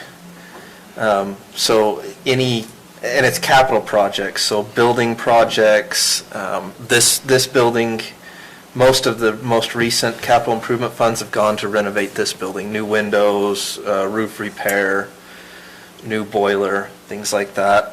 They could be used for projects at the fairgrounds, at our parks, at any county-owned facility. We can use funds from the capital improvement fund to better that facility, if that makes sense. What's your idea of the balance? Yeah. Well, so Austin brought us a proposal for the use of a portion of those funds. So my thought was that would be the initial part. We have a total in that fund of $279,918.99 is what I got. Stacy, can you confirm that? That was as of, I think, January was the data for that. And I don't know that it's grown much, maybe a little in interest, but there's about $279,000 there. So if we take what he's asking for, put it in his budget, and then the remaining amount, whatever's left over, we could either put into that capital improvement fund, or on the other resolution, it leaves it open, we could put it in any fund we want. I would suggest in the capital improvement fund, the airport could be considered part of that, so maybe we could take a portion of that fund and say, we're going to use it for these airport improvements, and then deposit the, money back into the capital improvement fund. But anyway, there's multiple ways we could go here. This is really just set up so that it allocates a portion of those funds to him and the rest wherever we decide we want to put them. I don't feel comfortable with just giving all that money to the sheriff's office. That's a lot of money that we haven't even been able to discuss as a group of these items together, I know Austin presented it, but we've had literally no time together to discuss. Some of the things I think are important, some of the things I think are overboard. So personally, that's my personal feeling. And I would have to agree. I mean, I've talked to some of the past county commissioners that had that fund given to them, and they would like to see it stay in a flood, emergency management capacity, but not given to a particular department right now. We do have a flood fund. Right. Above and beyond. Right. But Yeah, we could allocate, residual funds into that if we want. That's. So my comments would be, this is from 2009, and it absolutely baffles me that nobody's done anything. Well, no, the let me fund was finish. from 1983. Let me finish, sorry, 83. But it's baffling that nobody's done anything since then, until finally, Austin came forward and said, hey, we've got these funds, what can we do with them? Right. So I appreciate. Well, that's not true. Because sorry. people have been aching to spend these funds for many, many Okay, years. well, Austin, I appreciate you doing something, because if these guys were aching, all they had to do is something, is my point, is all. I appreciate the fact that actually something's happening with these funds. I also want to make a comment. No, I'm just giving my opinion, which I'm allowed. Thanks, Stacy. The other comment I want to make is that I have also seen, I've witnessed Weber County search and rescue. I've heard and discussed a lot of conversations with Summit County, with Wasatch County. We are behind. I don't want to say we're behind, similar to Commissioner Commissioner Wilson said, maybe some of the stuff is overboard on the ask, but we are behind in the equipment and in what we can do to respond. We're behind everybody else. And so we also have, and I want to also comment, we have CARES Act monies coming. So I think we've got a great opportunity. I think I do appreciate the fact, I guess maybe I shouldn't be appreciating to Austin, whoever decided to finally bring these monies to light. Thank you, whoever it may be. Maybe it is in Austin. But geez, this is from a long time ago. So this is exciting. I'm excited to see us progress and move forward. So if it's an emergency management, I think that would be a phenomenal thing. But those are my comments. Okay, I'm off my box. But Austin and I had a great conversation with the accountant that we talked to, and I want to make sure that Austin feels comfortable that the whole story was represented, that there was nothing misrepresented in our conversation, that this money hasn't been sitting since 2009. 2009 was when it was brought up that we tried to make a clarification. And again, if I misrepresent anything, make sure that you clarify. Ultimately, both Bonnie and Stacy have always said that this is restricted monies, which is the truth. It is restricted monies. But as we talked to our auditor, accountant gentleman, you five right there are the ones that restrict the money. Basically, he said, like Mike did, if you do a resolution, you're the one that sets the restrictions on it. So ultimately, you can say some of this stuff is maybe a little excessive. I was talking to the lieutenant, maybe he's a captain now, up in Summit County. They have a Haglin similar to what we're looking at, and he was actually shocked at how much they really do use it. He says that it goes out 3 to 5 times a week, which I understand we're not going to be to that level here. I think it will be used more than we realize. The other thing is a lot of times Summit County, when I worked up there as a deputy sheriff, they would run 2 or 3 search and rescue operations at the same time. I've been talking to them. They want us to start helping them more, start becoming involved with helping them, just like they help us. The sheriff's right here. If you want, he can stand up and talk about the time the Weaver County Search and Rescue told them. Can I keep talking or should I stop? No. Weaver County told them, look, it's time for you guys to step up and take care of your part of Snow Basin. So ultimately, wasn't he found in Weaver County? The guy that ended up spending the night? But we didn't have the ability to go after him and look for him. So What did we need at that point? at that point, the deputy just walked in on foot. No, what did we need? What could we have used? Yeah. Snowmobile and the snowcat. Okay. Either one of those would work just fine. So to be clear, I'm not suggesting we give them $280,000, the whole fund, and that's why these lines are I know, blank. well, that's what I would rather see, the amounts that we're saying we're doing. That's what I would like to see. Well, and there's really 2 steps. There's an authorization for those items on the list that Austin presented that we want to approve, which will specify $1 for the first blank. Then you have the balance and where we're going to put the balance. Are we going to leave it in the flood fund? Are we going to move it over to the capital facilities fund, or? The auditor said it'd probably be best if it was moved somewhere else. Yeah, no matter what, it has to be moved out of this fund, but it could be moved to the other flood fund, or it could be moved to capital improvements or whatever. I just want to clarify, this money is not going to sheriff's office. I don't want it combined with my budget, and I've had this discussion with Austin many times. It needs to be, his portion needs to be emergency management, so you guys can track it and say exactly what it is. I don't want it to ever come back and say, oh, we just bought that for the sheriff's office. No. This is emergency management that will benefit countywide, not the sheriff's office. Okay. And like Commissioner Wilson said, we haven't discussed this yet, fully. We haven't come to an agreement on it fully yet, but, an initial thought is to at least get it transferred. I'm fine with transferring And the then- money to where it can be. And then even administratively, we can discuss it and say, That's- okay, here's that's right. Austin's suggestions, and we can figure out where we're gonna. Correct. I'm fine with that. Yeah. I just didn't want to be like having to make a decision of Yeah. Austin those gets here his and full wish list and Nancy Pelosi gets the rest, you know? I just, Ouch. That hurt a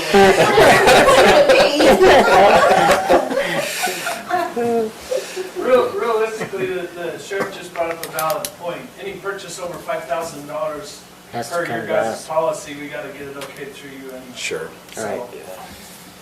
Okay. We're gonna go out there and buy or whatever without you knowing. So really, I think at this No, point, I know you wouldn't do that, Austin. I wasn't suggesting that. I think the only question is how much do we transfer and where do we put it for the time being, right? If we transfer it out, are you comfortable transferring it now to a couple of accounts? And then he can come back and say, I want to spend, you can go through that list. Are you more comfortable with us not transferring anything until we have that narrowed down? I mean, what's your thoughts? We've got the resolution in front of us, so I don't know why we can't at least transfer it to an account. And then from there, we can figure out what we're gonna do. Because doesn't that step need to happen anyway? It does. Yeah. It does. So what account, though, Well, what I'm, did he suggest? I think he Well, suggested. we suggested the emergency management line item and then capital improvement is what I had suggested, at least on the one. On the other one, I just suggested the emergency management line item and then left it blank for us to put whatever account we Right. wanted. So I mean, we it could is say for we're gonna move, emergencies. I would say for emergencies, just put it That's all what in I would say. emergency. just move it all over there right now and then, Yep. And then. and then if we choose to move some funds to a different fund from there, we can. Yeah, Correct. that's what I Zach has a- propose. I just wanted to say, to make sure if you're moving it, you need to leave it as in a fund balance account. Because if you transfer it into the general fund, then it's gone at the end of the year. Yeah. That's why I was saying, let's put it into an emergency Right management. now, it's in the fund balance flood account, so you could just, technically, you don't have to transfer anything, you could just reclassify that from flood to emergency management or whatever you want to classify that. Oh, so you can just We'll change leave the it as a name. fund balance account?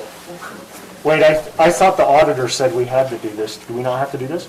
No. Change the name of the account is all we have to do? Well, it would be a reclassification, so right now, it's the fund balance flood account. So if you reclassified it, you could reclassify it as the fund balance, emergency management, for example.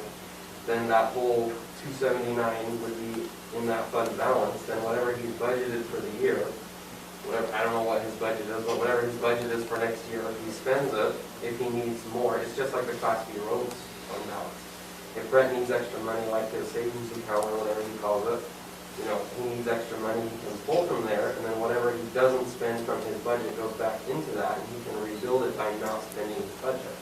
Or if he needs to go over his budget a little bit, he has that fund balance he can pull from. So do we need a resolution to do that? If you transfer it to each line item in his budget, and it's not in a fund balance, at the end of the year, it gets washed in with all the rest of it, and it's gone. Yeah. In 1 year, you spent that whole 279, whether you did or not. Yeah, we don't So want Yeah, you we have don't to want that. Keep it in a fund balance account, if you wanted to. And only transfer So is what that we just need a to motion, use? or do we have to have a? And so, by way of resolution, what you're doing is making a temporarily suggestion of what you're going to do when you're opening the budget. So, I don't know if this is the point that you're trying to get to, but you're moving bank account to bank account to bank account. So this is a bank account that they're saying, you've got a bank account out there that is obsolete, that's got money in it, that you need to close this bank account. And you write a resolution, you're saying the next time you do a budget opening, you're resolving to close this bank account and move the money out of it and put it somewhere. By writing this resolution, you're just making a promissory note to put it somewhere.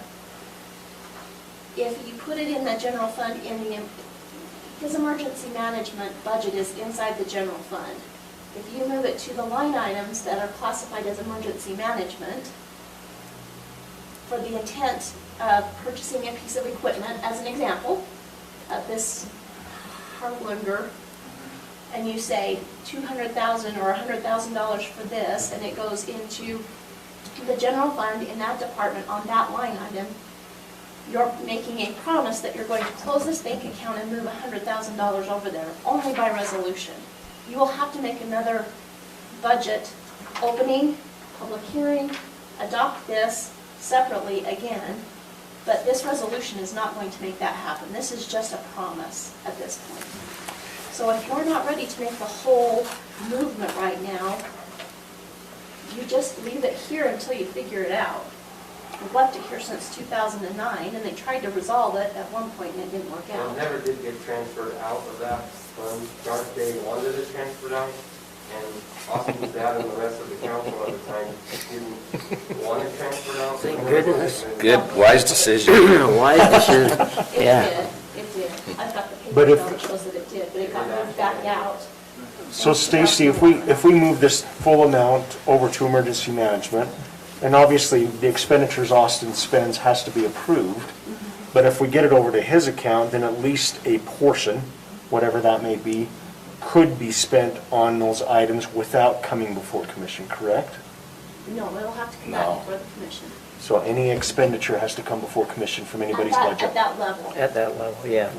yeah. Which I think is what the sheriff was trying to say. At that level, he will have to, So at the end of the year, does that money that's left over, will it stay in the emergency management? Or is it gonna He doesn't go? have an emergency management fund. He has a sheriff line item, an emergency management line item, a Stacy line item. He doesn't have a fund. It's just a budget line Correct. item. And we could create a fund if we wanted to put it there, like I'd like to was keep it in suggested. emergency. What I'm saying is if you put it into one of those line items at the end of the year, if it's not in the fund balance account, at the end of the year, all that money will get taken out of his account and washed up to everybody else's, it'll go to zero. And then the next year, he'll only have whatever you budget him for the new year, which Stacy says he doesn't have any funds. So the next year, whether he spent that $279 or not, if you put it in a line item, it's gone. So, but if you keep it in a fund balance account, it's just like that savings account that Brett calls it that. So we just need to leave It'll it. roll over each year. So what do you propose? What would you suggest to us as being our treasurer? Leave it in a fund balance account. and- Which fund balance? Decide what you want, that's all I mean. I mean, right now it's in a flood fund. Flood balance It's in a fund. fund. But we can't use the money necessarily unless it's put into a proper fund. So now we've got to get a proper fund. What would be classified as a proper fund? Well, just like you've got the Class B roads fund, that's no different than this. We can set up a fund, is what he's saying. We But can don't set have up one an available emergency currently. management fund. Yeah, There's not one currently available, we can put it in. And I don't think that they have the ability to do that. I think they're the only ones that do it. Yeah, we're the only ones that can do it as far as So those types of legislatively. funds have to be special revenue funds. So the Class D road fund is a special fund because we get money from the state. It's a special revenue that can only be used for X. He won't have a revenue stream that comes in that's specific for just that. So we can't set up a fund because we have some money that we want to move over just for this use. We do have a flood fund, though, which we could probably reclassify our flood fund, which I would like to do someday, reclassify it from a flood fund to an emergency fund. Yeah. And we had Or a that disaster discussion. fund. We had that discussion, Austin and I had that discussion with him, and he said, because this is a tax fund, a fund funded by taxes, you would have to go before the tax commission and have that whole thing reclassified, Yeah. because at one point, your citizens said, we will pay a tax for the prevention, mitigation, and Of flooding. Of I flooding. even talked to Dee Walden about it, because it would be nice, instead of being a disaster, or a flood disaster mitigation fund, it was a disaster mitigation fund. We just took the word flood out, because then it could be utilized for more stuff like Disaster. earthquakes and other things. Windstorms. Wildland fire it could be utilized for, but it is difficult to change the name of that. because of the. Yeah, oh yeah, I know it's difficult, I'm just saying eventually I think that would be a good goal to have. And then you would have a fund that you could put it in and, And we talked about it. Yeah. Austin brought it up and we talked about it. We said, is this something that we can intermingle? We can rename it? And he said, this is a tax commission issue and you can't just yeah. do that.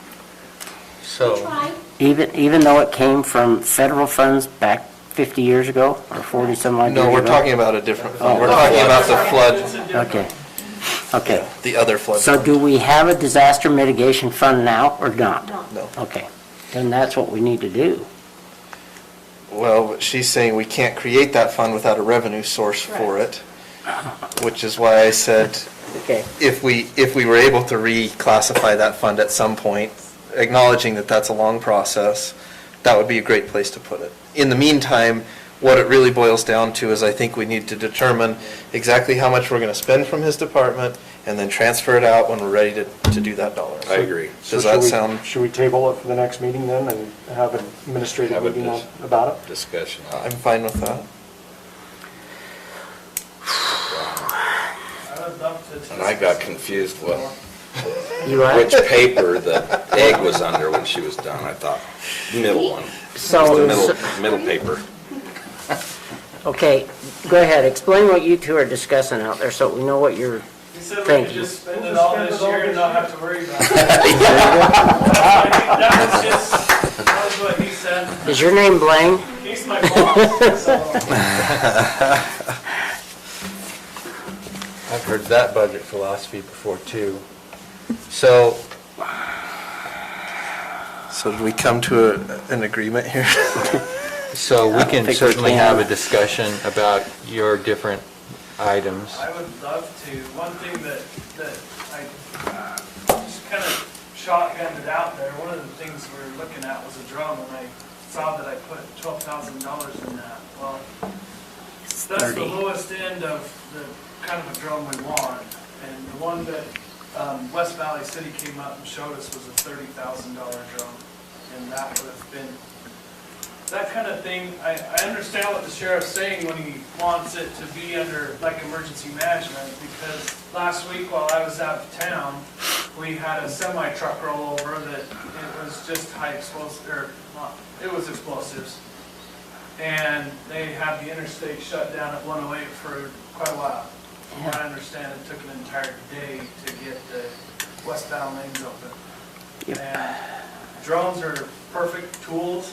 When you have a blast radius, you can fly the drone in there, and a drone's a heck of a lot cheaper to sacrifice than one of your firefighters or someone else. So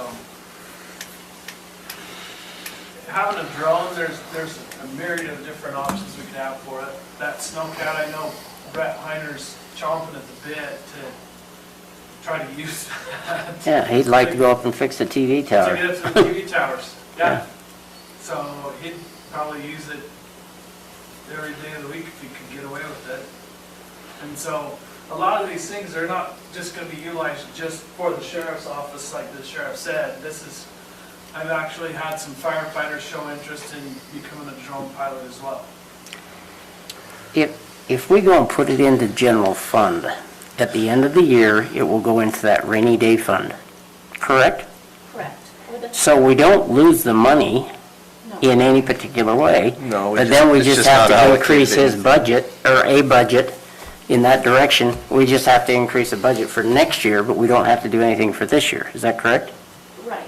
So, but what you have to do then is find the revenue to increase his budget for.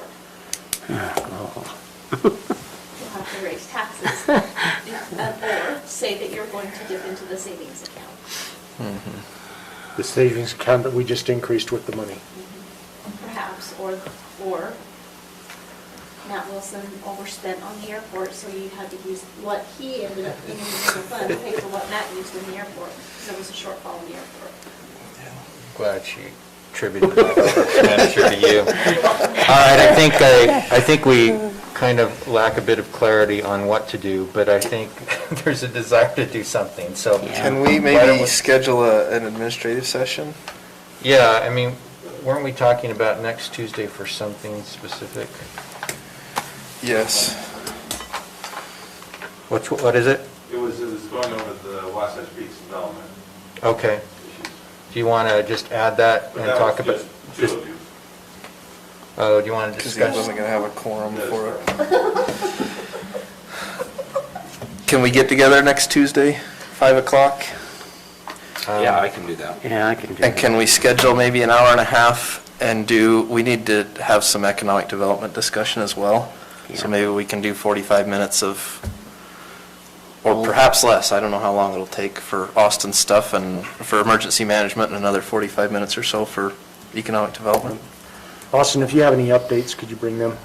Yeah, I can, whatever you guys want. If you have questions and want clarification, please So reach that out. will be the 13th at 5 o'clock, an administrative, and we'll do that in person here? Yeah. Yes, please. Okay. All right. Yeah, just let me know what your questions are and we'll have answers. 5 o'clock, not 7. Okay, so I don't know that we need, do I need, let somebody do a motion to... Mr. Chair, I move that we postpone this resolution item until our next meeting. I'll second it. Yeah, I'll second. Okay, a motion and second to postpone item 12, the resolution of the transfer of funds from Fund 24. All in favor? Aye. Aye. I wasn't here at the beginning. Item 13 should come off of the agenda. Thank you. Thank you. Thanks, Austin. Thanks, Thank Austin. you. All right. That moves us to a public hearing with respect to a proposed amendment to the Morgan County zoning map of approximately .65 acres from RR10 to R120, located at approximately 6810 North Frontier Drive, Mountain Green, Utah. Lance, if you want to do the presentation, then we'll open the public hearing for public comments. This is a request for a rezone. It's a very small little piece of land there. In October of 2020, the area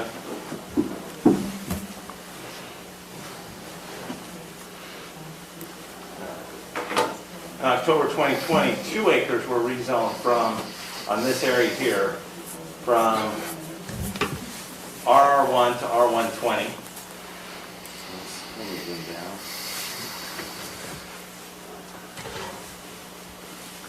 Right here, this RR1 little leg that comes off of Frontier was rezoned by the commission then. The developer has been working on their development and thought that if they could add .65 acres here to the development, that they could get 2 more lots with minimal effort. The planning staff looked at it and said it has to be rezoned. It could not remain RR10, which is the zoning currently on this. The future land use map has this whole entire area as village low density, which allows half-acre lots. So it's consistent with the general plan. It's a very small area, consistent with the rezone previously in October. And the Planning Commission held their hearing on the 25th and recommended approval. And if there's any questions, I'm happy to answer them. Any questions for Lance? If not, I'll take a motion to open the public hearing. So moved. I'll second. Motion and a second, all in favor? Aye. At this point, we'll invite any members of the public wishing to comment on this matter to come forward and address the commission.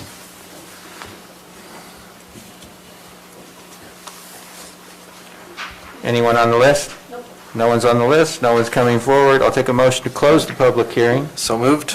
Second. All in favor? Aye.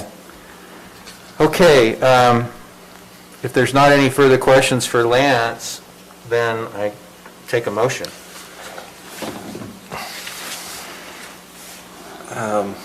Mr. Chair, I move we approve the Smith zoning map amendment. Sorry, this isn't the zoning one, is it? This is the... Yes, it is. Yes. Okay, it's a sorry, zoning. the zoning map amendment, application number 21.015, changing the zoning district from RR10 to R1-20. Is there a second? Second. So I have a motion from Commissioner Newton, seconded by Commissioner Wilson, to propose a proposed amendment to the Morgan County zoning map of approximately .65 acres from RR10 to R120 for the property located at approximately 6810 North Frontier Drive, Mountain Green, Utah, .65 acre parcel. Any questions on the motion? All in favor? Aye. Any opposed? Okay. I think we need to go into closed session. Do we have to do a second Don't we have to do- public hearing here? Yeah. Because now we got to move the zoning map, right? We did the, wait a minute. No, This both says zoning map. Is it just There's only one duplicated on thing, the right? agenda? Is it on there twice? Yeah, it's there Yeah. twice. Oh, no. If you read the agenda very carefully, I did the same thing. It's actually, if you read the agenda, it goes, it looks like it's on there twice. The first item is the amendment, then public comments, request the motion to adjourn, and then the second item is an action. Oh, okay, that Yeah, makes we've done sense. all those. So we've done it all. Yes. Okay. Okay, are there any comments, though, on portfolio assignments or anything that people want to speak to before we go to closed session? May I ask a quick question? You certainly may. So for the TRT, bylaws were passed, the TTAP board's ready to go. Do you want us to start the process of staffing this? Do you want us to hold off and want to reach out? Where do we interface to get that going, or is there an interface for us? Let's talk about that on Friday. Friday? Yep. Okay. All right, thank you, gentlemen. Okay? Thank you. Thanks. Okay, we'll Do you take want to a study again? couple Yeah, minute break let's take and a then couple we'll minute go break. into closed I need it. meeting. Actually, let's go ahead and move to go in so that the camera can get turned I'll around. move to go into a closed session for the purpose of discussing ongoing litigation. I'll second it. Motion is second, all in favor? Aye. Aye. Thank you. Is this new? Yeah, I think so. So is this contrary to the?